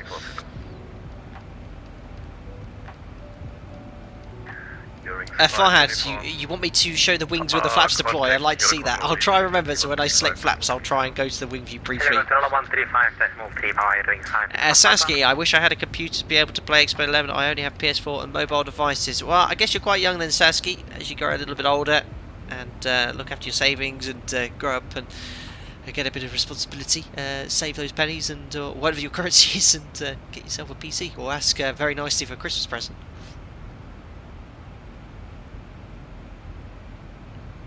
If that's at all possible. Dominic, I'm swapping out for winter tyres. Nor'easter is predicted for midweek with dump of snow. Ouch. It's very mild here in the UK. We took Jack on a very long walk this morning. It's about 9-10 degrees. Lovely. Well, I say lovely. I want it. I don't like this kind of. It's been horrible recently, like 2-3 degrees and rain. I want it to either be proper snow or no snow at all. But it's been quite nice today. Listerman, I'm waving to you right now. Can't you see me? Unbelievable, Listerman.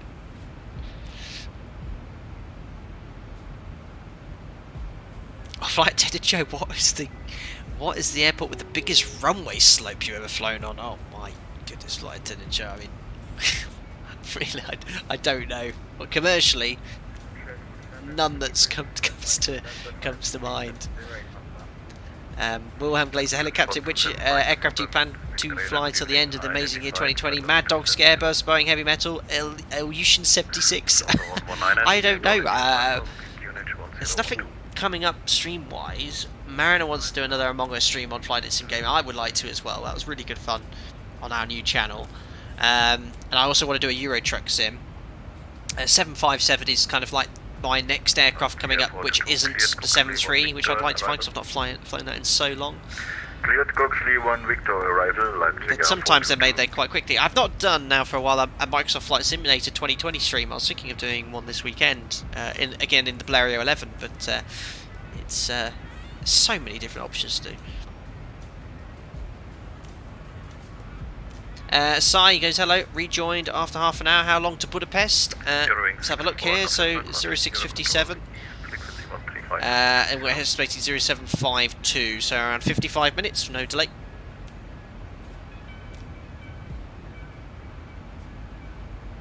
Hangar Pie is Cyberpunk. Eurowings 64. Big hype, haven't actually bought it or at all for either Xbox or PC, but is it, I don't know if it's my sort of thing. I love GTA obviously, but I'll have a look. The 7.5 stream from Brussels was a real classic. That was my first one, wasn't it, in the 757 AVFWT? It was from Brussels to Mahon, I think.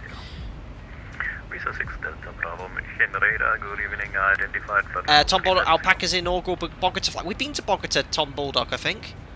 We did Bogota Quito. I'm just checking our route map now for all the streams to date. We did some proper high elevation operation. Yeah, we went to Bogota Quito 2 sector. I'll share the map.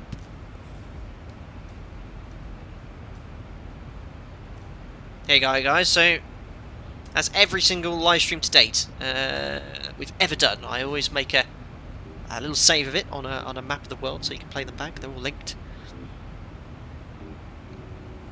Hangar Pie, it's the well worth it. Best game I've played since GTA 5. Bit of a slow burner, but worth it. I've heard the story is a bit slow as well. Not as in depth as say Red Dead or GTA 5's plot. Well, GTA 5's plots, yeah, but the Red Dead plots, Rockstar's plots are amazing. Across the pond in the Blarea 11, and other intersection plane would be the BA. Oh yeah, the BAE 146. Yeah, very much looking forward to doing a stream in that. When's that due out? The BAE 146. Does anyone know? I know it's out and prepared, but I don't know when it's out for X-Plane yet. Yeah, I saw Bloodline, Cyberpunk's bugged out badly. It's got bad reviews for the consoles. I've really got into Apex Legends again, Season 7. Really addicted to it on the games console. Been playing with a couple of friends. Kurosh Arthur Morgan. No, let's not have any spoilers here for anyone that's played Red Dead, not played Red Dead.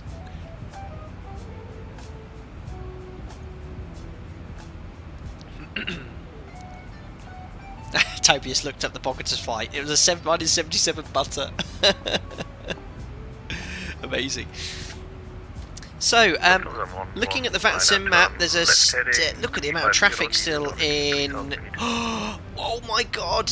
It's a good job we didn't start this stream on the VATSIM event now. Look at the queue in on the VATSIM map into Dusseldorf. 1, 2, 3, 4, 5. There's about 15 aircraft waiting for departure in Dusseldorf. Ouch, we got away just in time then. So we're in a nice queue here. So hopefully the separation will be good.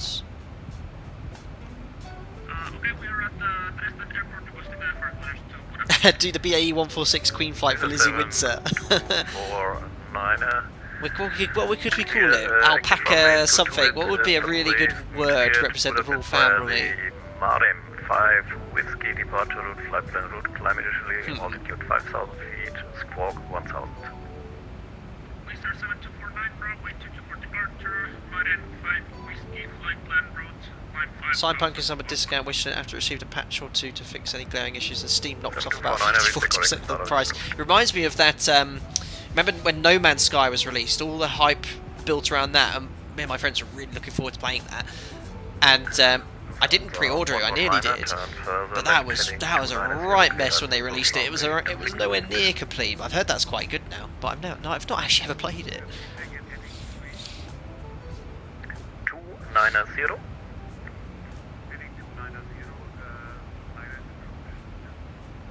Henrik loved the fly, the oldest aircraft, pure gold. It is still, Henrik, the Blarea 11 is the world's oldest still flying aircraft now. There's two. I remember researching it in preparation for the stream. One is in the Shuttleworth collection, and there's another one in the US. Contact Eurocontrol East, frequency 135.30. 135.30, Alpaca 9 and 1 Alpha. Good day, sir.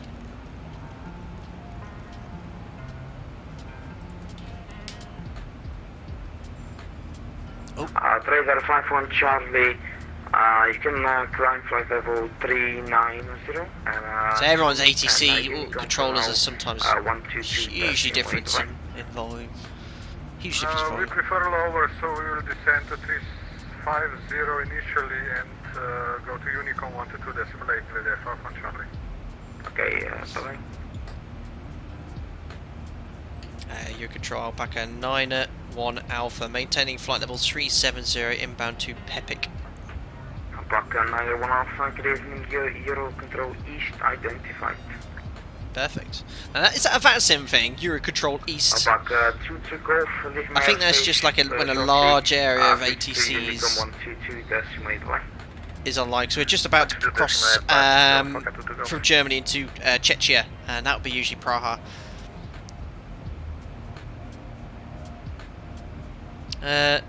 Someone asking about Rozang, hi Captain, what is better and more realistic, ZIBO mod or PMDG? Everyone's favourite question. Yes, so very frequently asked. A lot of people always ask me this, and I usually copy and paste the same comment because it's the same. You know, I once had this comment once, and it's the same thing. Everyone always asks what's better, the ZIBO mod or the 73's PMDG NGX. And I have literally this. You know, if you ask the same question, why would I give a different answer, sort of thing. And someone said, why do you just copy and paste? And I said that to him, and it was like touche, because everyone asked the same question. So literally, I copy and paste it from another comment. But essentially, it depends what you want to get out of your sim experience. I still think, and I do stress that the PMDG NGX is probably the most complete 737 you're going to get in a desktop simulator. For me, flying it in FSX when I was making my tutorials, there were two things. One, it'd been the first time I'd used it, you know, for a long time when I started the channel. I started using the NGX in FSX Steam, and in comparison to the real aircraft, it just felt very, and this isn't so much PMDG, in FSX, and I think it's the same prepared, the flight model is just very static.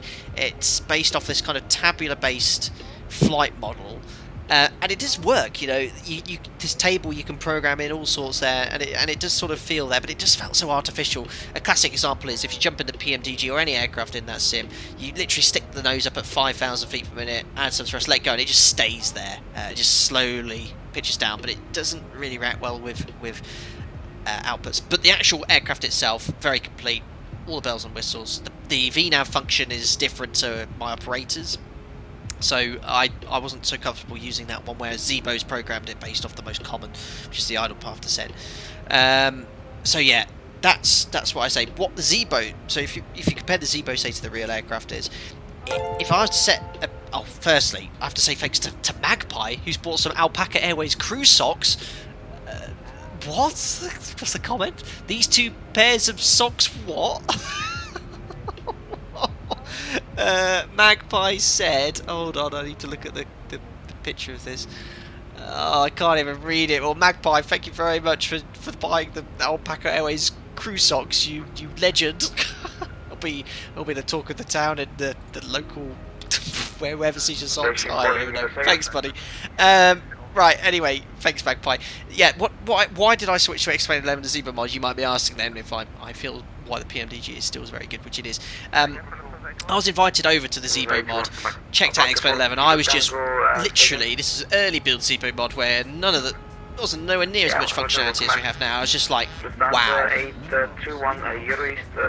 The pitch and power was so realistic. Like, the final approach, when you're flying the ZIBO mod, it feels like the 7.3 with the inputs you make, the pitch and power. Not only that, the kind of external secondary effects of control. So, example, if you roll the aircraft, or you're the aircraft, you get the roll, and vice versa. The effects crosswind have. If you look on the replays, when you do that check close hold, you'll notice with the inertia of the aircraft how it still descends. It just doesn't feel that great in prepared or FSX. I mean, in X-Plane it just feels phenomenal. And to a degree, Microsoft Flight Simulator I think has that as well. I've been looking at some kind of like landings externally. You can, it's got that kind of inertial feeling, which is great. But yeah, anyway, that's the main reason I switched. So yeah, it's ifs and buts. If you want to fly to the letter, everything in a static environment, I'd use the NGX. If you want to fly in the most realistic environment possible with a very well-modelled aircraft, X-Plane 11. Firstly there, thank you very much to Bartos. Buyak is rejoined as a member. Thank you very much and welcome back. Glad you're enjoying the content, and get yourself back into the members only Discord. Enjoy your custom emojis in chat. Thank you very much as well, Henrik Hansen, again for the 25 Danish krone. And now we've got a pair with a sweatband with a thumbs up. Outstanding. Thank you very much, Henrik. Very good, just about caught up there. Declan Lee, Captain, just finished my first 2 flights on VATSIM. Thanks for the live streams, they're a huge help. That's awesome, Declan. Congratulations. David Wank, does membership take a while to activate? My card's been charged but no confirmation email or other indication. Wondering if something's up with YouTube, but there's no clear point of contact. So David Wank, I have absolutely no control over YouTube's membership. How it works is you sign up as a member, you pay $4.99 a month. I receive, Google takes 30% of that. So Google will take £2 just for the credit of me using their services, of which then I get £3 monthly, of which then I have to pay tax on. So a lot of people don't realise that, but why it's not working I'm not sure. I know there's been issues with the Google servers today, it was been on the news, but other people have been joining as members, so I have no clue why that's not worked, David, at all, I'm afraid. Boss She Who Must Be Obeyed has asked if you could please do an outside view of the Mrs. Mayor. aircraft. Mrs. Mayor, your wishes is my command. Thank you very much, Steve Mayor, not only for the continued support. I think you've been a member for 2 years now as well. Well, we saw you had with the alpaca logo, so thank you very much. And Mrs. Mayor, yes, this is the first time we've actually looked outside all stream. There we go. Alpaca Airways in all its glory.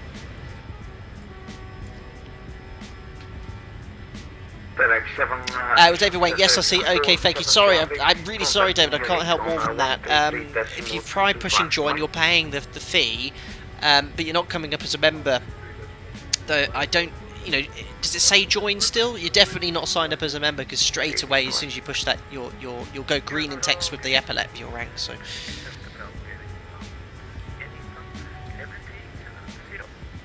We're just over Czechia now. It's going to be a bit south of Prague.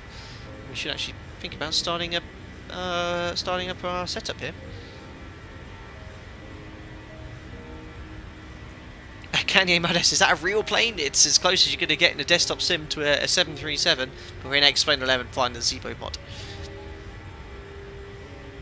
James, could you tell us the correct way to calculate your VREF? Am I right in thinking you must add half the headwind component? Thanks, Flight Data Sim. James McGee, VREF is a fixed speed, remember, not to be corrected, and that is based off your gross weight. That is all. So, obviously, the FMS will calculate your VREF for you. What you're thinking about is your VAP, your V approach speed. So that's the actual approach speed you fly. Now, the minimum speed you fly on approach is VREF plus 5 knots. That's always the minimum.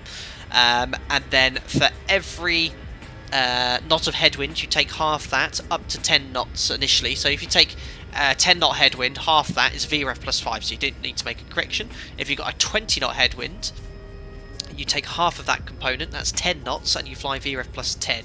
Now if you type in, well no, you don't have to worry about typing in, I'm a professional streamer. I'll find you a very useful approach, oh my goodness, I'm losing the plot. I'll find a very useful tutorial I made on how to calculate your final approach speed in the 737.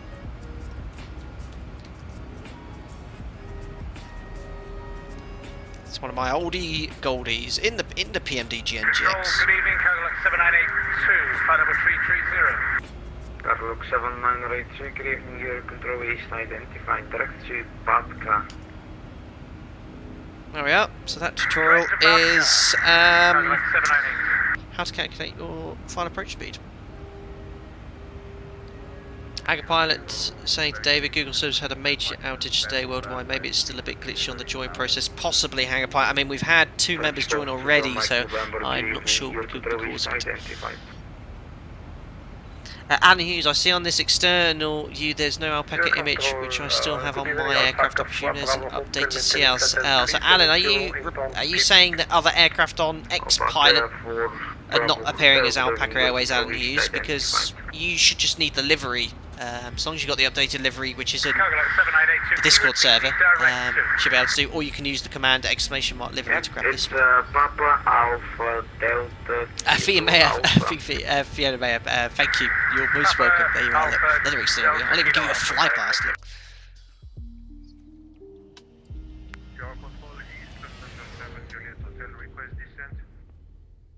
That's no Blériot 11. You imagine if those guys were alive today. See what we've achieved. Human race. Incredible. Report passing flight level 250. Right, so approaching now 100 miles of top of descent. A little over a little under 20 minutes to go. So what we'll do, we'll start setting up now for our approach into Budapest. First ever time flying into Budapest. We have departed from here, but first time visiting Hungary. Sorry, 68, good evening, your control east identified, direct to Rombo. And well, right over Czechia, there's Praha and Brno. We'll be going southeast, a little bit more southerly soon. We don't actually cross into Austria. There's Vienna, our alternate. And there's our destination, Budapest. Bratislava 134.475 away. Right. So, yeah, someone commented on my last stream. Why do you have a home icon on your Avitab? And I was like, I don't know, I could just got the latest feature version, but on the ZIBO mod Avitab, I don't have that home button, which is being a pain. 406, good evening again, Euro East, no problem. Just change squawk to 0226, please. Let's get descent winds in now.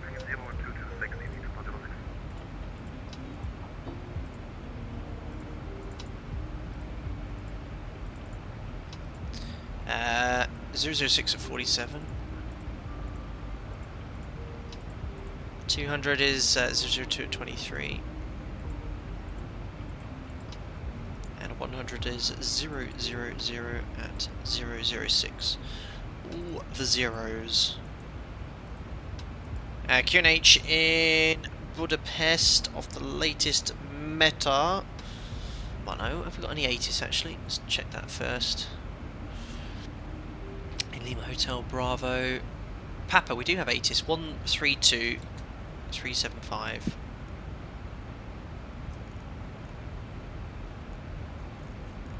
Sierra Bravo, you can now contact Warsaw on 125.450, please. 125 transition level 110. Wind variable 2 knots. Let's go to the 80s. 5,000 meters. 5,000 meters. So this is the problem on VATSIM. You can pick up the ATC, but remember there's two pilots in real life, so pilot monitoring would be grabbing the ATIS, whilst pilot flying monitors takes over the radio. So it's very difficult for me to hear that over ATC. So what I'm going to do is just simply get it on text using Xpilot. Which is a shame, but it's exactly what's on text anyway. Ooh, IMC approach, guys. So Budapest is Romeo, 1900 Zulu, so 15 minutes old. Runway direction is 31. Expect ILS approach for 31 right or 31 left. So I think we're going to be 31 right with our arrival. Magpies, what an additional pair of socks! What's going on? Thanks, Magpie. Delighted to have picked up another pair of Alpaca Airways socks. Magpie, who are you? Outrageous. The socks are flying off the production line today. 3 pairs. Oh, that's amazing. Thanks a lot, Magpie.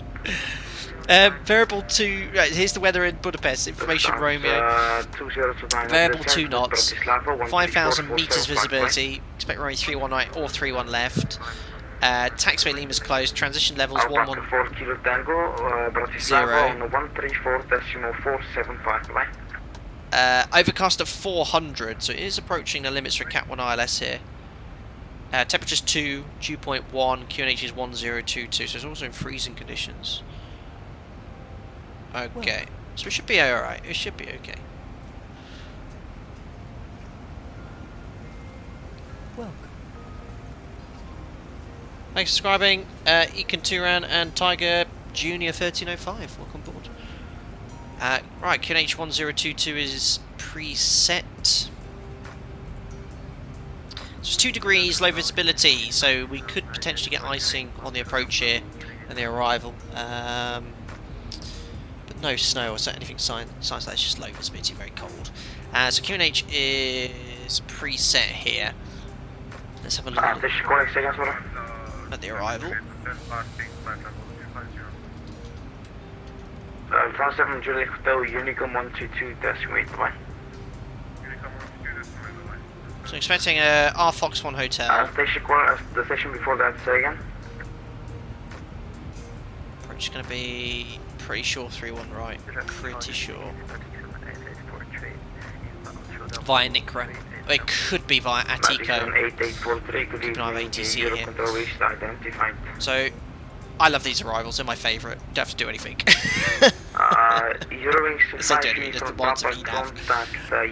So coming in via R Fox. 134475. 134475.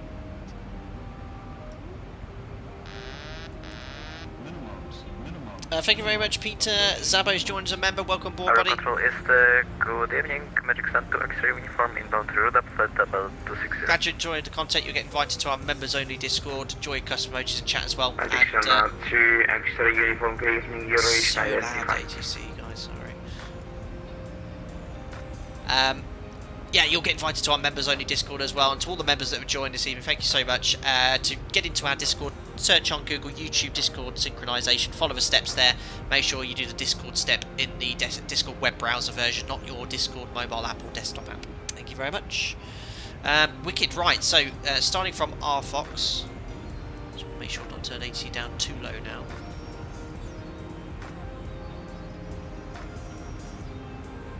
There we are, so from R Fox we're going to go to Bravo Papa 870. There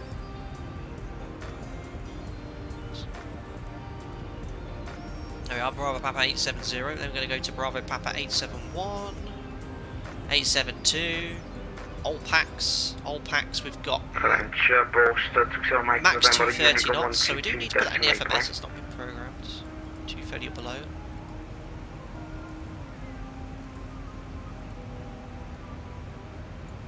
Then we've got Bravo Papa 874, and then it's the Nikra, and then if after Nikra we've not been cleared, we just need to maintain runway heading. Look, runway heading, sorry, maintain heading 128 degrees. However, I don't anticipate that, but if we get to Nikra, you can see it turns onto final.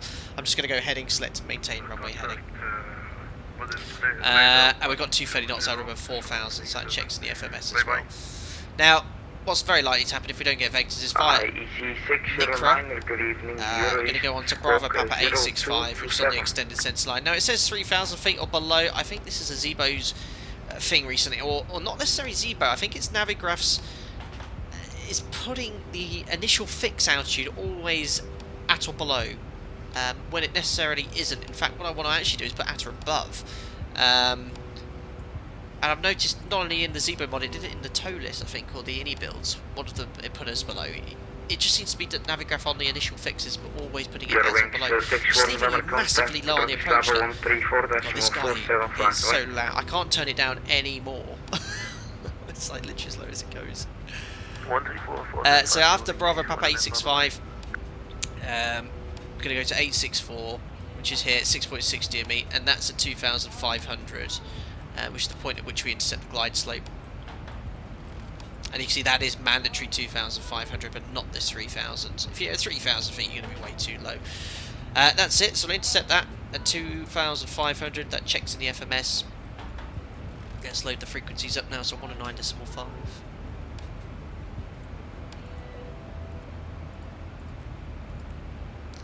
It's okay, it's been a long time since we've actually done any sort of non-precision approach, but this isn't the day to be doing a localizer or anything here, because we won't get in minimums for the localizer approach.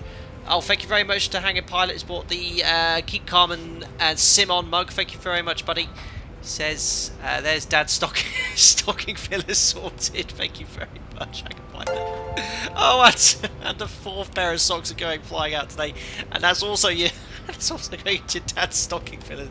Outrageous. Thank you very much, Hangar Pilot, for the merch purchases there. Very, very funny. Amazing. Yeah, so if I was to fly a localizer, it's only got the ILS here, we wouldn't get in because they're low cloud base today, so we really do want to fly the ILS here. So, CAT's, let's start at the top, sorry, so 109.5. That's, oh sorry, that's tuned. The course is a 308. Your control call, Wizard 7249, level 137, climbing 350, We are 7249. We know about the 2500 at 6.6 DME. Refer to the minimums. The approach CAT C then in the 73623.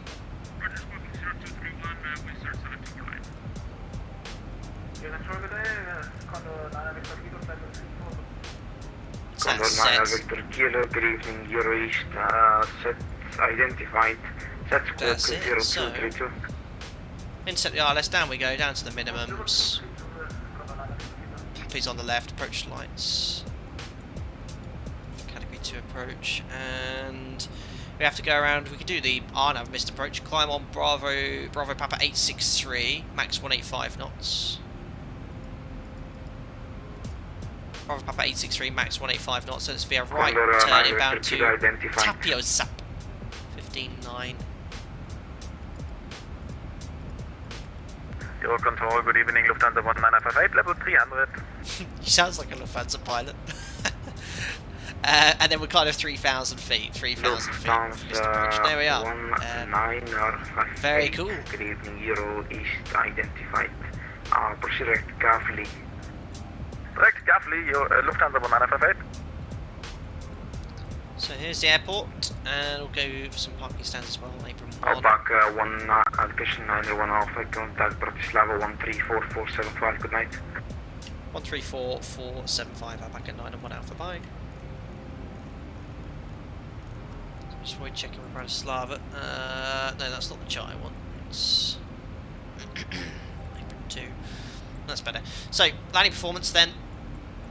Runway 31 right expected. I'm going to try and get the first high speed here at Yankee for minimum runway occupancy, because it's going to be quite busy with this event here. And then we're going to taxi Alpha in via Mike. Remember, Lima's NOTAM disclosed, which they're also replicating in the simulator. Which where is Lima? 100% sure. Not anywhere on our routing, so it's something to bear in mind.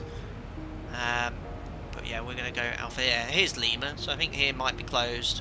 So we'll have to go Yankee Alpha in via, continue round on Alpha, sorry, in via Hotel 1 and onto a stand.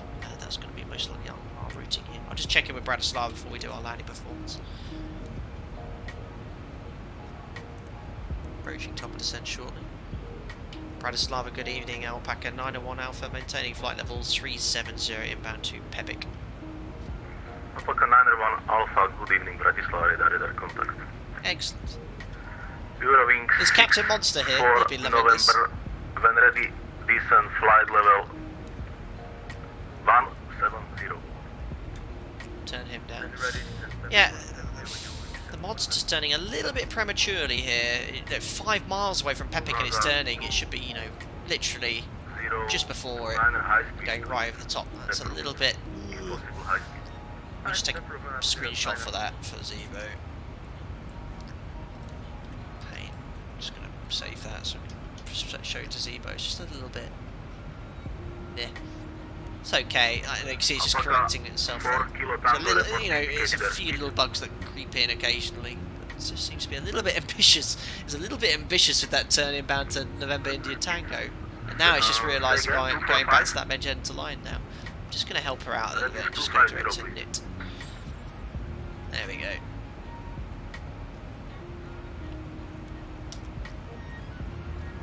So, runway 31 right there, I'm going to try and vacate at Yankee, which is around just on half the distance there. So it's a lovely long runway here, 3,700 metres. Let's call it 37. Half of 37 is going to be 80, 1,900 metres. So I reckon flat 30 order break 3 to vacate at Yankee around 1,900 metres should do us, but we'll do it performance. So if we go here to performance landing, 31 right, dry, wind, it's calm, temperature was 2, QNH is 1022. This database, by the way, is matching the ZIBO, the real 7's rigs. It's just a tabular-based model, so just got the numbers. It works. Anti-ice. Put engine and wing anti-ice on. Oh, we only have the option for on. Flat 30 will dry. Brakes all non-objects, non-speed brake on. Versa. Yeah, we'll use no credit. Just try runway anyway. And landing weight. So it's going to burn 500 kilos. It's going to be a landing weight of 62.2.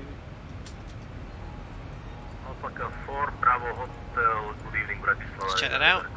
So flap 30, order break 3, 1800. So that should work out nicely to vacate at Yankee. Monitor the ZIBO mod performance. As long as I don't float for too much, we should be fine. There you go. Flap 30, order break 3. We'll go second detent reverse. And as we discussed, we'll try to vacate Yankee. And then taxi on stand.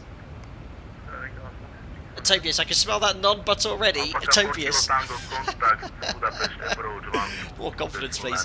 Anyway, that's it. That's nicely done. Briefing's all complete. And that's very much based off how I'd brief this approach in real life as well. And my operator, we'd step through some of the things that would perhaps need to be pointed out. We have you know, a very useful documentation called an airfield brief. And actually, VATSIM, these airports, they also provide airfield briefs as well. Things it mentions about, you know, it's dual runway operations, you know, make sure you're landing on the correct runway. There's been reports I can see for the glide slope and localized oscillating, so things that you won't necessarily experience in the desktop sim. But Budapest, nice airport. Right, top drops coming up. We'll request descent. Alpaca 901 Alpha, request descent.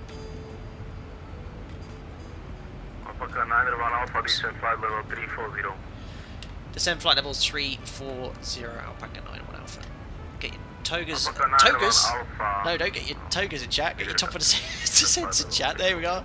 340. I forgot we just had 40 kilos of fuel in the centre tank. So okay, let's get that out now.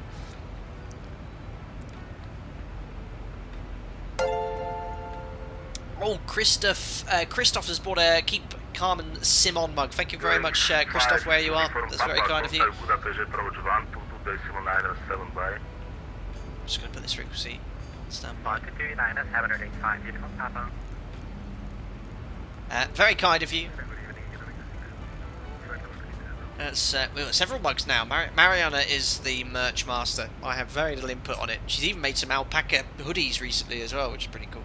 But thank you very much to everyone that's purchased the merch today. Thank you, Christoph, for the keep Max 73 your airline is standard order break 3 and idle reverse to 10 every landing, right? Not at all, Max 73, not at all. We use whatever combination of auto brake and reverse thrust based off what sector we're doing, if it's a turnaround, how short the runway is. I'm using second detent reverse. Order break 3 is just simply to vacate at Yankee. If we wanted to vacate at Zulu, I'd consider doing it. So I'm going to bring the speed back now because we're going to end up high. We're not under any speed control. Alpaca 901 Alpha, maintain speed decimal 75 if possible, and descent flight level 150 cross RFOX at 200 or below. Descend flight level 150 and we'll cross AFROX at 200 or below, decimal 75, Alpaca 91 Alpha. So 150. Checked level change. So he wants me to maintain decimal 75 and he wants to... So this is where, that's absolute maximum of my short-term memory used there. I think that was 200 or below at RFOX. I'll let you guys be my gyms, but I should confirm with ATC in real life here, so we'll put 200 below here, so VNAV will comply with that. That's left us a little bit high. Master caution fuel, yes.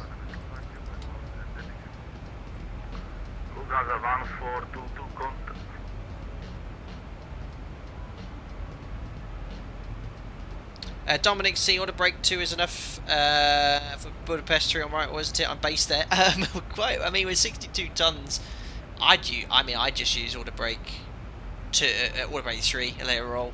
You haven't watched my streams, try and butter it and use an extra 1,000 meters, Dominic. No, I'm joking. To be fair, if I was carrying 20 passengers, maybe I'd go order break 2. See how it works in the world. November, contact Budapest approach frequency 122.975. Bye-bye. So he wants decimal 75, but I don't think the controller realised if I maintain a Mach number, my indicated airspeed is going to raise from the roof. I'll ask him. 2406 Bratislava radar contact, proceed direct RFOX. So that's working out for us anyway. We'll comply with that restriction to be 200 below. Dave Wick, how long is that runway? I know it's 3,700 meters. Absolute. Yeah. I don't even know when it's an absolute. It's very long. Let's see.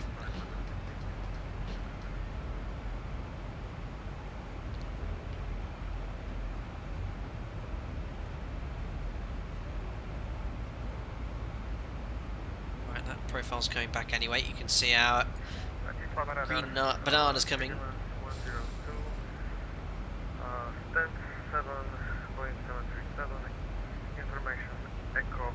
He wants me to maintain decimal 75, which with an aircraft less than 10 miles ahead now, that ain't gonna work.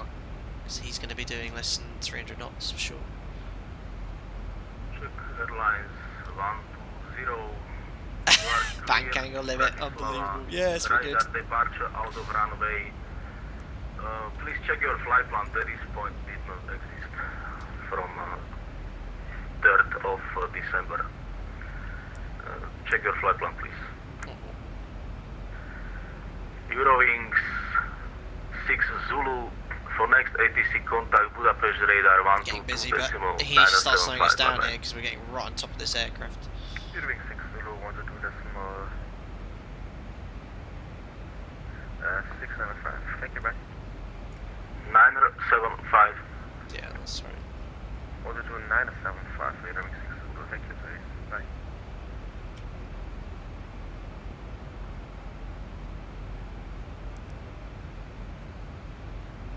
At radar Alpaca 901 Alpha. How long do you want us to maintain decimal 75 for? We're already converted to indicated. Alpaca 901 Alpha. Say again, please. We've maintained decimal 75. We've converted to 310 knots. What descent do you want us in knots? Negatives. Reduce normal approach speed, please. And contact Budapest radar 1 to 2 decimal 975 for next ATC. Have a safe landing, sir. Thanks for cooperation. No problem at all. 122975 Alpaca 91 Alpha. Cheers, bye. Thank you very much to whoever that was purchasing the socks. Terrifically poor timing. I'm just going to bring the speed back to 250, but I'm going to struggle to make this restriction now, so I'm just going to bring that speed brake out and keep that speed up a little bit longer just to make sure we can get below 200 here. Let's go to 290. Of course, when it comes to streaming, I've got to ignore flying the airplane shortly, just so I can say to whoever purchases socks, mugs, donates. Thank you very much to Crew Socks, who says a great stocking filler for a retired Airbus captain. Thank you very much, Crew Socks, to wherever you are, and I hope you've enjoyed your retirement. And thank you so much for your kind donation, kind purchase of some official Alpaca Airways merchandise. Right, anyway, speed brake stowed. I'm going to go back to VNAV. We're close to our descent target speed now. We're going to make the 200 below restriction at RFOX, but look, we've only got traffic 8 miles ahead, so I should think ATC will tell us to slow down. But we've importantly made the restriction by ATC 200 by RFOX.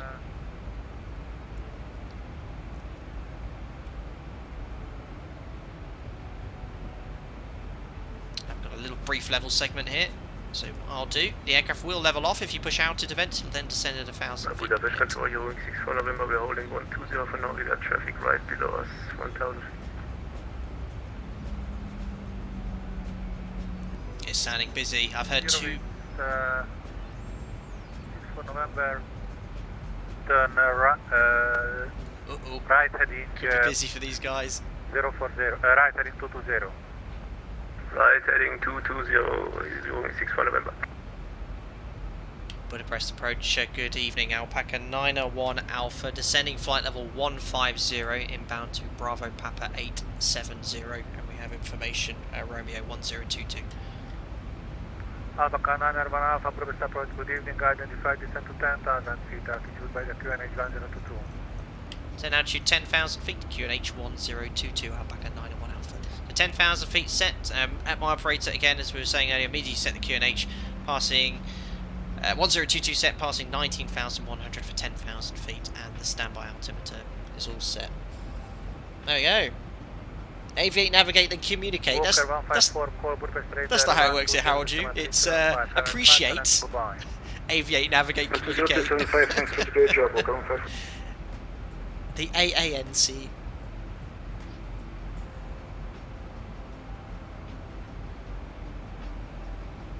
Cool. There we are, back on profile. No speed restriction. Excuse me. Inbound now on the arrival. See if we get any expected delay. We're not under any speed here, but it'd be quite interesting to see or know if there's traffic directly ahead of us. I think we're okay. 2029 turn right heading. Appreciate what the view. Very good, Bloodline. No, it's all of you and your incredible generosity. It's very, very appreciated. Really, it is. Very kind. I mean, this is our life though. Honestly, we're tier 3 lockdown. Everything is closed around everything in the UK unless it's a supermarket. There's no flying. All the flights cancelled. I'm now not flying for over 4 weeks. I have a flight week after Christmas, which is probably going to be cancelled. It's already been over the requirement now, so I have to fly with a training captain. But they're barely getting the flying experience as well. It's on board. Japan Airlines is asking some travellers to make an effort to choice by skipping meals on board their flights. But a representative of the airline says the measure is about reducing food waste. I won't talk about anything to do with my operator, Tom. Very interesting though. Nathan Novak, so with this speed is this situation, this is a push or pull. Nathan, there's nothing to push or pull in sight. May it not be that way. 2026 Matt actually just taken off from Prague going to Budapest. Very cool, very short flight for you. Captain Jack, did you go into TS3 today? Anything like that, I'm not going to answer, Captain Jack. Just ask you respect my privacy, thank you. Alpaca 4 Kilo Tango, descend to 4,000 feet.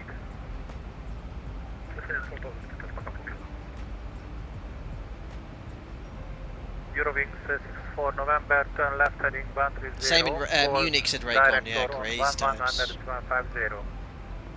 Left heading 130. Anyway, looking good on this approach. As I said, that's why I love these approaches, because they keep you on the arrival.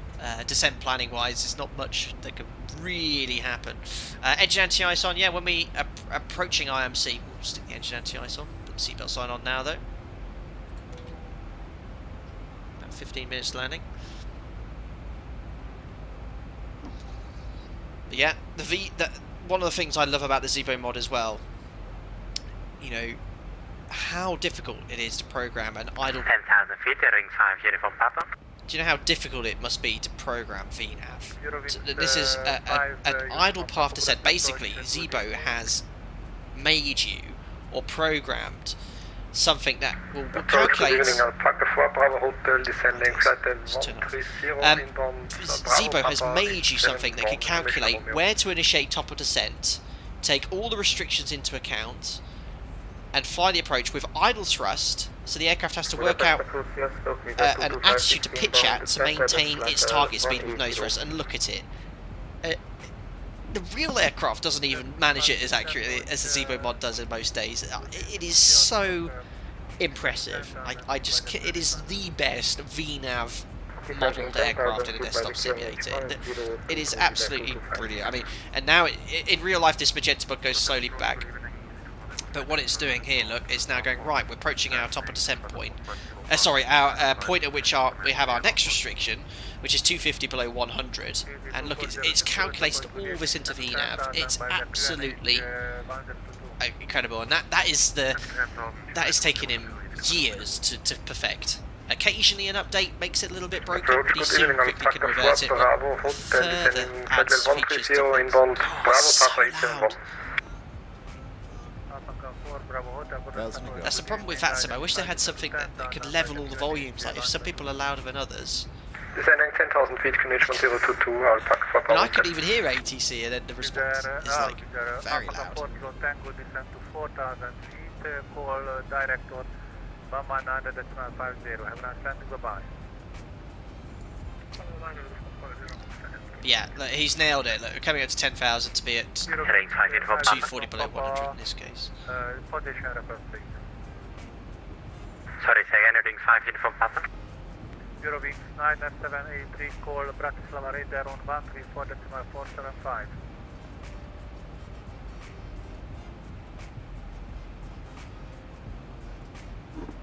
Eurowings 99783. Just give me 2 seconds. I'm trying to concentrate on chat because we're going to get third descent shortly. Call Bratislava radar 134.475. And once we're below 10,000, I'll stick the alerts off. 134.475. Eurowings 99783. Bye bye. Coach, good evening. French Coach 27 Mike November overhead. The next descending Pacific Pilot. So we're going to get a bit high here. Not on any speed control, so I'm actually going to bring our speed back manually. Otherwise we're going to get high on profile. Heading 5 Uniform Papa. So multiple people checking at the same time now. Stand by, please. Fuel 4 pumps, lights, logos off, not required. And that's all set. Seatbelts on, recall, checks complete. So we've had about 3 people check in. ATC has given instructions. Got traffic ahead of us by 8 miles, that's okay, but we're bringing our speed back. Call Director 119.50. We're going to get handed over to Director shortly. Wing 6 Zulu descend altitude 4,000 feet on the QH 1022 and calling That's the guy ahead of us. So when you're flying, you want to try and build a picture of who's around you. You know, what's the traffic situation. I think that's the Eurowings ahead of us. Has just been told to send a 4,000 contact Director. What's going on with my airplane? That's what's most important. Aviate. Look, I'm getting high on profile. What can I do? Well, I'll need to let ATC know I want to request descent, which I'm going to do imminently. But I brought the speed back. There's not much I can do with regards to energy management. Alpaca 901 Alpha request for descent. Alpaca 901 Alpha. Altimeter setting. Good evening, descend to 4,000 feet by the QNH 1022. Descend altitude 4,000 feet, QNH 1022, Alpaca 901 Alpha. Now I'm confused myself now. Did I check in with this guy? I swear he told me to descend to 10,000. Maybe I never checked in. So it's my fault. Anyway, 4,000 feet set level change, add speed brakes around 1,700 feet. Again, you're doing 5 Uniform Papa. And we've done the post-cruise checks. Position, report, please. So I only got max 230 at Nikra, so what I'm going to do is bring the speed up to 230.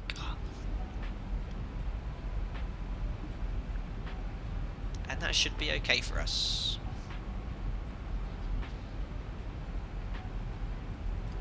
Can you tell me the distance from the Nikra? Can't find someone on radar. 22 miles from Nikra, under heading 127, outbound, Eurowings 517.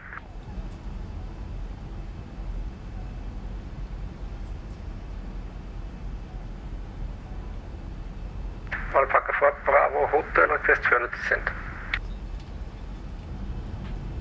So you see the speed brakes, just adding that little bit of drag. The speed brake isn't hugely effective on the 7.3, especially at the lower speed we're flying now, but it's better than nothing. Probably get around 300 feet extra. Alpaca 4 Bravo Hotel.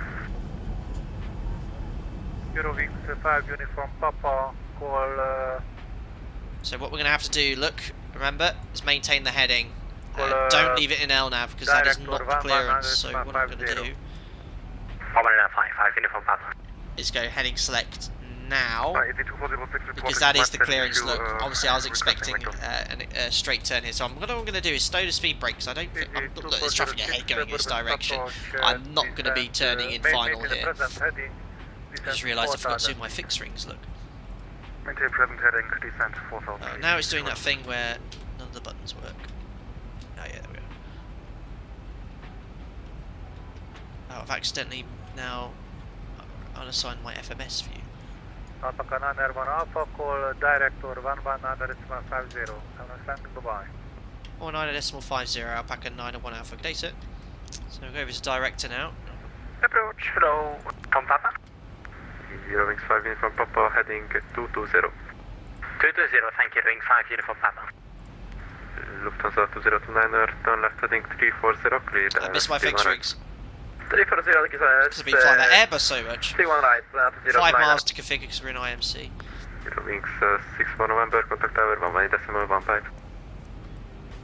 Why's that not come up? 118.1, Eurowings 6 November, thank you, bye bye. Where's my fixed rings gone for the NT? Director, good day, Alpaca 901 Alpha, descending 4,000 feet, QNH 1022, heading 128 degrees. Alpaca 901 Alpha, Budapest Director, good evening, identified. Expect RS approach runway 31 right and stop descent at 5,000 feet. Stop descent 5,000 feet, vectors ILS 31 right, Alpaca 91 Alpha.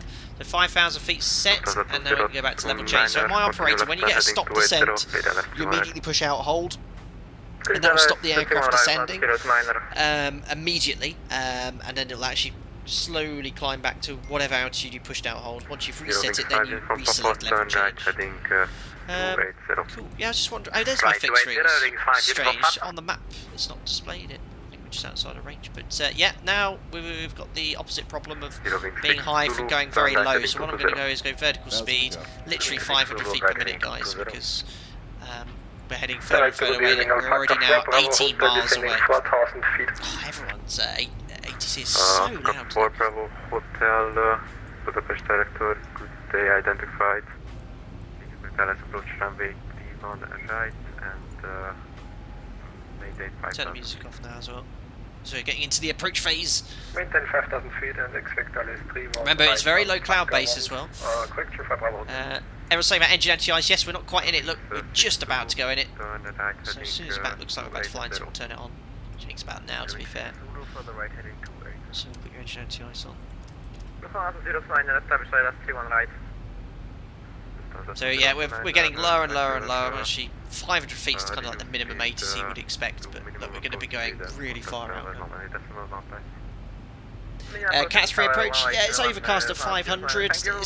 Airports will only start introducing kind of LVPs, we call it, if it's really needed, because if the LVPs are enforced, they really have to slow down the amount of arrivals coming in.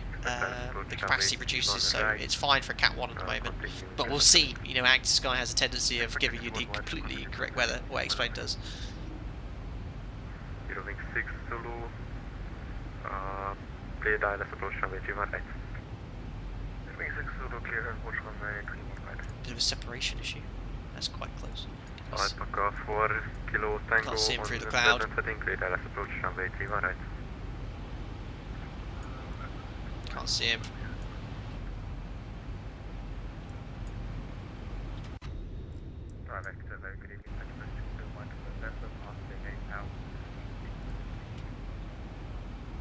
So what I'm going to just do now, guys, is extend the centre line from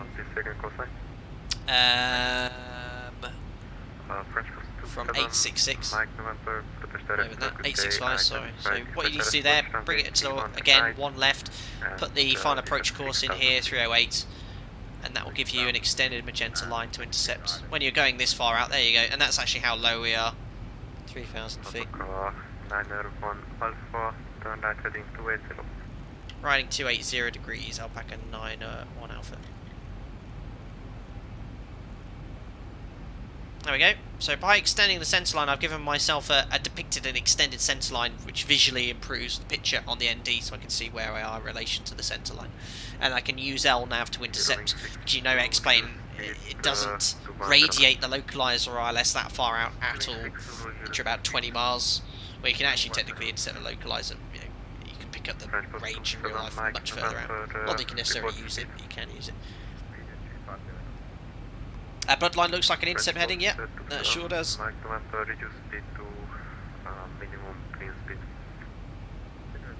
So that aircraft ahead's getting minimum clean. I'm not actually under any speed control, so what I'm going to do is bring that speed to minimum cleaners now, just to ensure that we don't get too close to the guy ahead. We're under no speed control, so I can do what I want. Still, just bear in mind it was a 230 knot restriction earlier.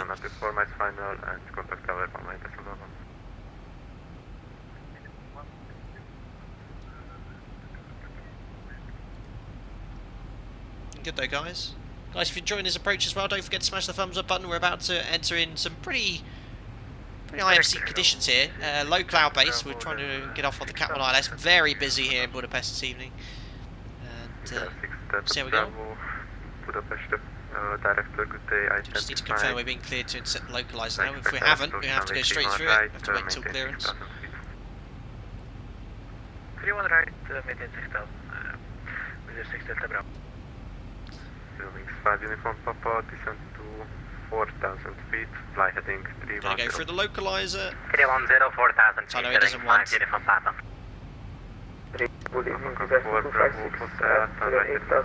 So yeah, I'm gonna go through the localizer, but he's not cleared me, so I need to just confirm that he wants me to intercept the approach. Alpaca 4 Bravo Hotel, turn right heading 280. He's forgotten about us, guys. Right heading 280, Alpaca 4 Bravo Hotel. Alpaca 91 Alpha confirmed, cleared to intercept the approach.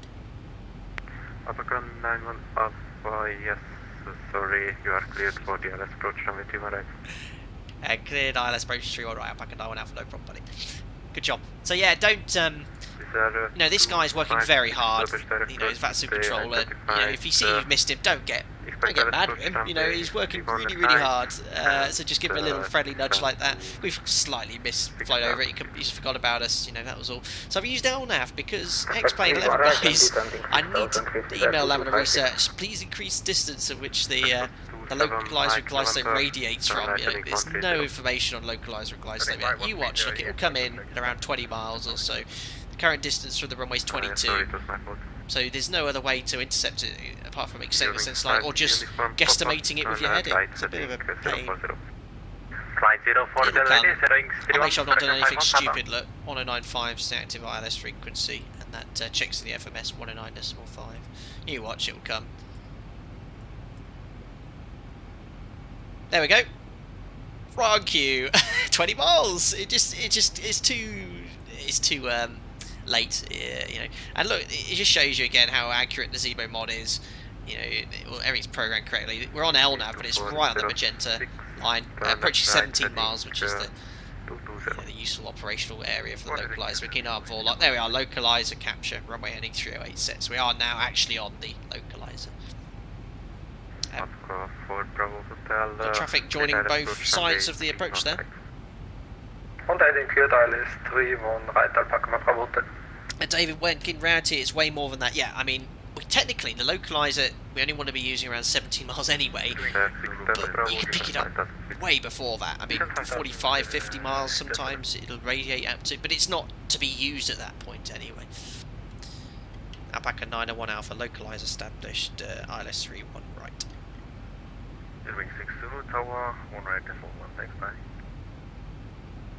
That's for Eurowings, but we'll put the frequency on standby anyway. Eurowings 5 uniform Papa, turn left heading 130. Left heading 130, ring 5 uniform Papa. Left, right. Eurowings 5 uniform Papa, right heading 130. Gonna go flaps 1 because that glide slope's coming up. If you're clean on a glide slope, your speed's gonna only go in one direction, and that's up. Got to have at least flap 1, ideally flap 5. Arming approach now, green cleared approach. There's flaps 1. Seems to be quick actually for flap 1.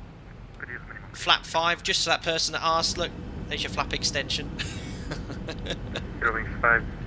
Flaps 5, 180 knots. And missed approach altitude, 3,000 feet is set. And there you go, look, you see, look. Oh, lovely. So that's a TA. Oh my goodness me. That's serious. Oh no. That should be an RA. Where is he? That's an RA, so I need to... Alright, disconnect autopilot auto throttle, pitch up. There's no RA command on the PFD. My goodness, that was a bit sketchy. Oops. Bit of a conflict there. So yeah, had that happened in real life, it should go... What was it there? It was a red box and it was above, so we should get descend, and we should disconnect, go straight down. Very good use of the emojis there. Alpaca 901 Alpha is now fully established, ILS 31 right. Alpaca 901 Alpha, Roger, maintain at least 180 until 6 miles final. 180 till 6, Alpaca 91 Alpha. So just as a demonstration, this is completely non-standard, guys. Why is it important to have flap 5 on the glide? So watch this. I'm just going to go flaps up. Okay, this is completely illegal. It's just to demonstrate why you've got to get your flaps out. Watch this. I'm going to put the flaps up. Watch what happens to the speed. Look, thrust is idle now. Look, auto throttle disconnected. And we're idle. Don't ever do this, by the way. It's a demonstration. Look at the, well, to be fair, look, the speed's pretty stagnant, but sometimes, especially if you've got not much headwind, I don't know why today, but it would be running off in that direction. Right, I'm going to go straight back to flap 5 because that's very dangerous. But what I was hoping to demonstrate is the speed running away. It does usually in the mod, and you can see even with flap 5 coming out, look, it's still holding the speed idle thrust. And here comes the drag now from flap 5. Now it's coming back, so that's why it's so important to... Alpaca 91 Alpha, contact tower 118 back. Tower 118.1, Alpaca 91 Alpha, good day. That's why it's important to get the speed back. To get flap 5 out prior to being on the ILS. But that was a demonstration. I look forward to the comments later. Why did you select flaps up? 180 till 60 ME, so that's coming up. We can pretty much bring the speed back to the flat 5 speed, and we'll check in with Tower now. Wing 6 Zulu takes it to stand 210 via Alpha and Papa 1. Alpha 209 on sun blocks. Thank you for control. Sorry for this mistake. No problem, bye-bye. Tower, hello, Alpaca 9-1 Alpha, ILS 31 right, approaching 5 miles. Alpaca 9-1 Alpha, Budapest Tower, good evening, clear to land, runway 31 right, wind variable 2 knots, vacate Yankee, please. If you're alright, clear to land, vacate Yankee, Alpaca 9-1 Alpha. So that's the one we've planned for, to vacate Yankee. There it is. Oh, and we said we could figure it 5 miles. Watch, we'll go straight into IMC again. Thank you again to Expert 11 Active Sky, so you'll see shortly. Start switch is continuous, recall check, speed brakes are on green light, landing gear down is 3 green, auto brake is set to 3, flap 30. Light variable winds, so just VREF plus 5. We're about to go straight into IMC. Here we go. Oh my goodness me. That's why it's important. Right, when you put the auto throttle back in, it should go back to speed. There you go. So that's why it's so important to scan your FMAs. Because I had turned the auto throttle off to demonstrate, remember, and it said arm, and we need MCP speed, which is why we nearly had the speed all the way back. Right, IMC fully established by 1,000 feet. Speed's back on. So flaps 30 green light, lights are on, and that's it. Check's complete. Approaching 3-1 right. So it's overcast at 500, so 500 feet AGL. We should come out of the cloud. We've got until the minimum 623 feet on the Barrow. We'll leave the autopilot in until we're visual, because you don't want to be hand flying an IMC. Approaching the ground. Maximise the use of automation. And we'll see what happens. There we are, visual. Disconnecting. Autopilot, auto throttle coming off. That's much better active sky and Expert 11 actually representing what would happen in real life. So 2 reds, 2 whites. Ooh, a little bit of a pilot-induced oscillation. 3 reds. Back on the profile. Minimums. Continue. So if we weren't visual at that point, we'd have to go around. We weren't visual a little bit high above that. Ooh, 3 white. Ooh, a bit high here. Oh dear. 50, 40, 30, check. 20, Close. 10. Hold the attitude off.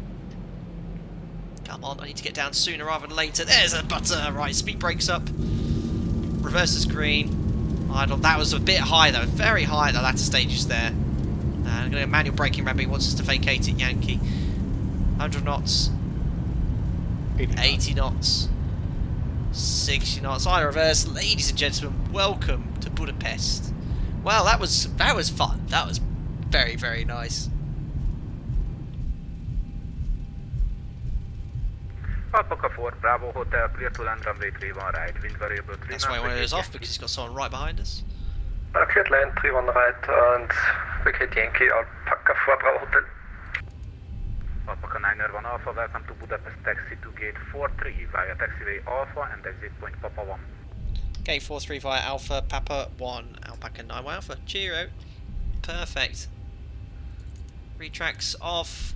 Fixed landing lights can come off. Still got leave the engine on TIS on for a second here, so let's just make sure we know where we're going. So Yankee, stand 43. Good evening, please reduce to minimum. So there's our stand number.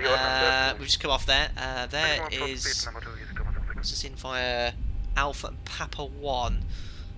Oh, I do not. So there's Papa 1 here. That's really interesting. So he wants us going all the way around, because remember Yankee is closed. Or sorry, Lima's closed, so he's being very realistic here. Always the same, always forget to study reverses. So we're going to go Alpha, round the top in via Papa 1. Remember, Lima, very realistic this evening, is closed via NOTAM. So don't take the first left on Lima, all the way around in via Papa 1 for stand 4-3. Very cool that they've actually respected the NOTAMs on VATSIM. I mean, that is simming to the next level. Very cool. Right, we'll do the cleanup now then. I just love fly the ZIBO mod. It's just like being at work in a sort of strange way. On your own though, I do miss Jim. Well, not Jim. I miss flying my real first officers. Giving me a hand, but we could just about do it all on our own. And I hope you guys learned something on the way. Yeah, that was good to get a butter at least. Oops, engine. Right, so yeah, it's 2 degrees. Right? I'm freezing conditions, so actually, no, would I turn the engine anti-ice off straight away? Probably in these conditions. But probe I'd actually leave on until the aircraft shut down. If we're doing a full shutdown of this. So yeah, this in real life right now is closed, okay, so we're not going in via Lima, even though it would be much easier for us.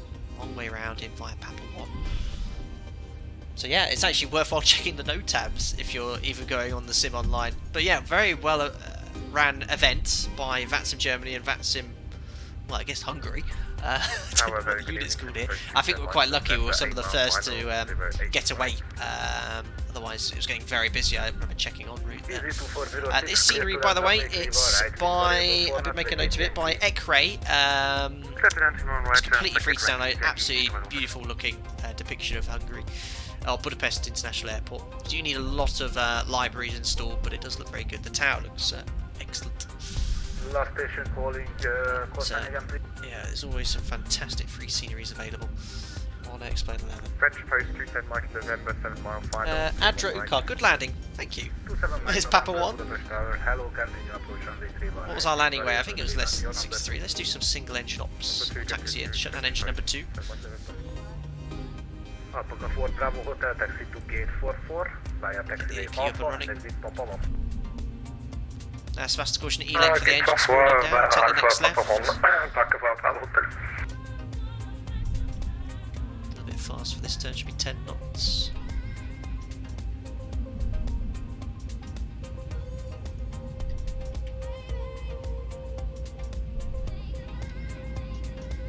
There we are. So once you've got an engine shut down, single engine taxi, you just got to make sure you keep that inertia going. If you stop, it can be quite difficult to get moving again. Single engine, but if there's any upslope, forget about it. You're going to have to start a second engine number 2 again, but keep it moving, absolutely fine. So we are in via Papa 1, and then stand 43 is going to be right in the corner here, so we'll keep an eye out on the ground for our markings. If it's going to be easy to see here. Oh yeah, look, right on the ground there. Master caution, that'll be ELEC and drive, so we always confirm that. That's through the engine spooling down. APU's up and running, so we'll put that on the bus. Tobias, that was my 53rd smoothest landing. Oh my god, I've done at least 53 butters. That was quite close between, I think, what it says butter and great landing on the old landing calculator. Tower hello, wizard 6 Delta Bravo, ALS 31 right. Bravo, Budapest Tower. Hello, goodness me, my taxiing on stand is very poor here.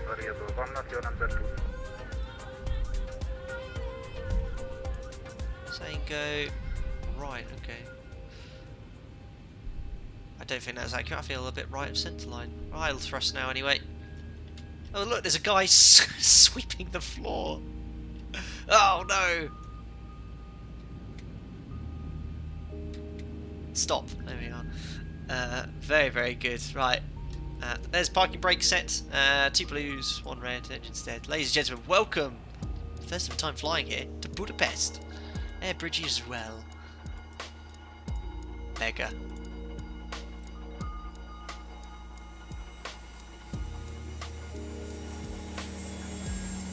Hear those engines spooling down?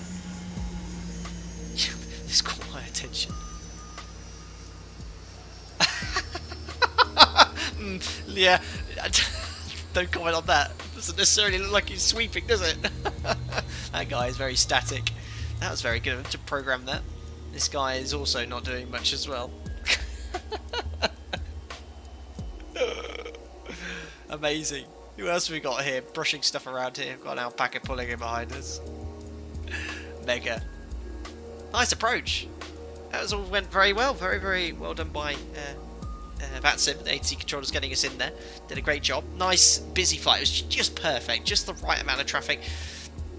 Not so quiet that we're on Unicom the whole time, working out what we're doing. We had ATC the whole sector, and it was very well managed. The delays were very small.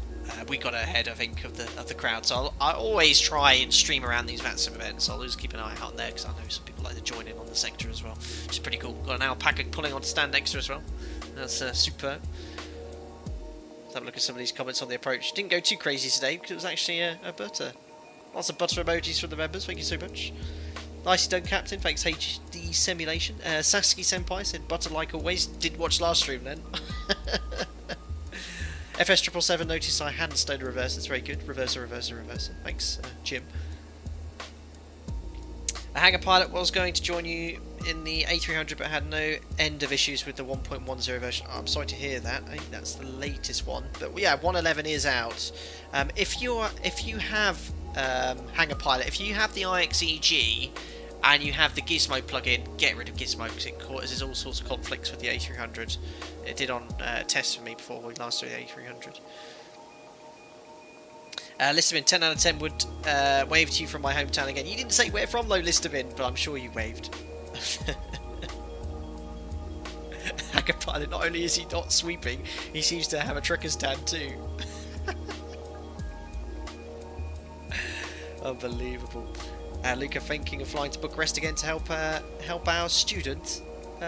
Maybe, Luca, I think if you've got some ATC events going on, I get loads of emails from VATSIM centres inviting the alpacalypse to them, so I've got a few emails to set up. I always have a look at what's going on there.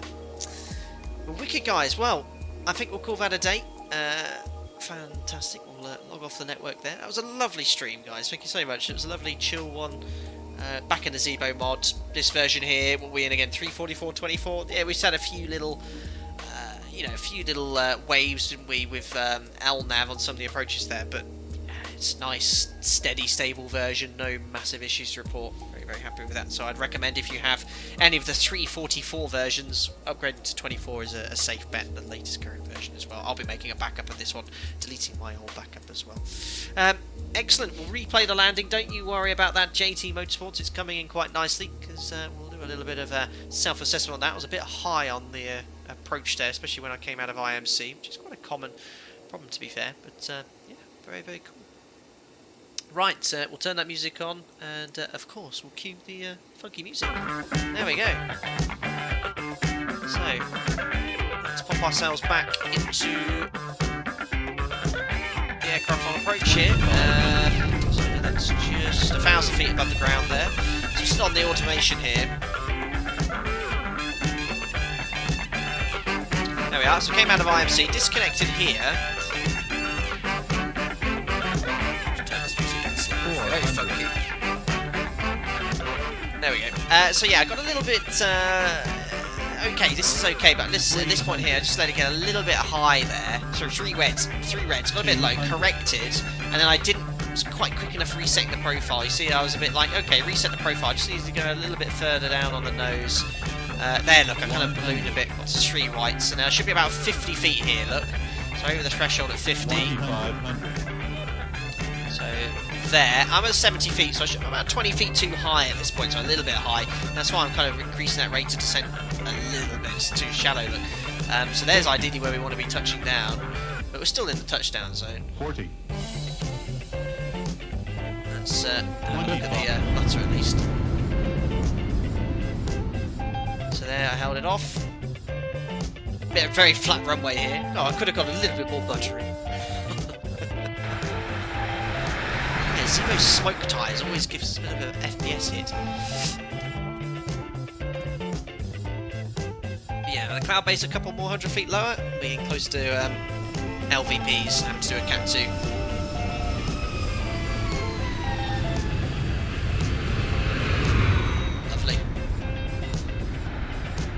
So I floated a little bit beyond the aiming point, which meant I had to brake quite hard there. So yeah, water brake 3, water brake 2 would definitely not have been enough, but that's because I floated probably 300 metres too far.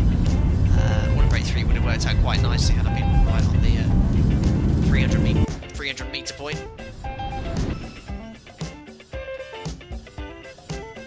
Do one more.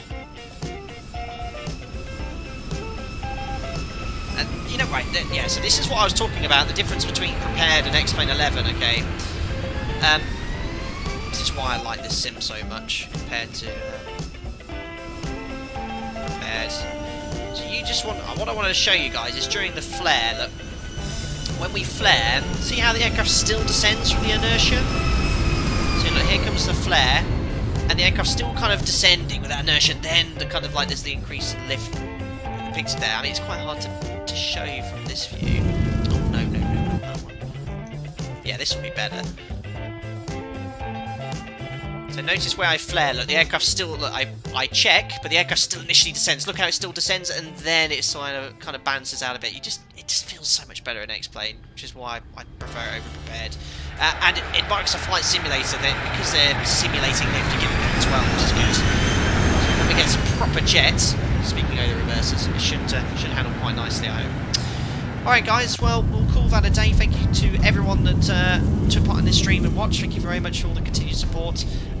To my members as well, all very much appreciated, as of course. To all my regular subscribers, thank you very much for smashing the thumbs up button. Don't forget to subscribe if you're new to the channel as well. Next stream will probably be in the next 2 to 3 days. Maybe the 7.5, maybe Microsoft Flight Simulator. I haven't quite decided yet, but I'll make sure I'll keep you all posted on social media. And when I publish a stream, I'll make sure I post it ahead of time. Guys, stay safe out there, and we'll see each other again very soon. Thank you very much. Justin York has just joined as a member as well, and we'll get you in the members only Discord. Enjoy your custom emojis chat in the next stream. I'll see you all very soon. Bye. 300.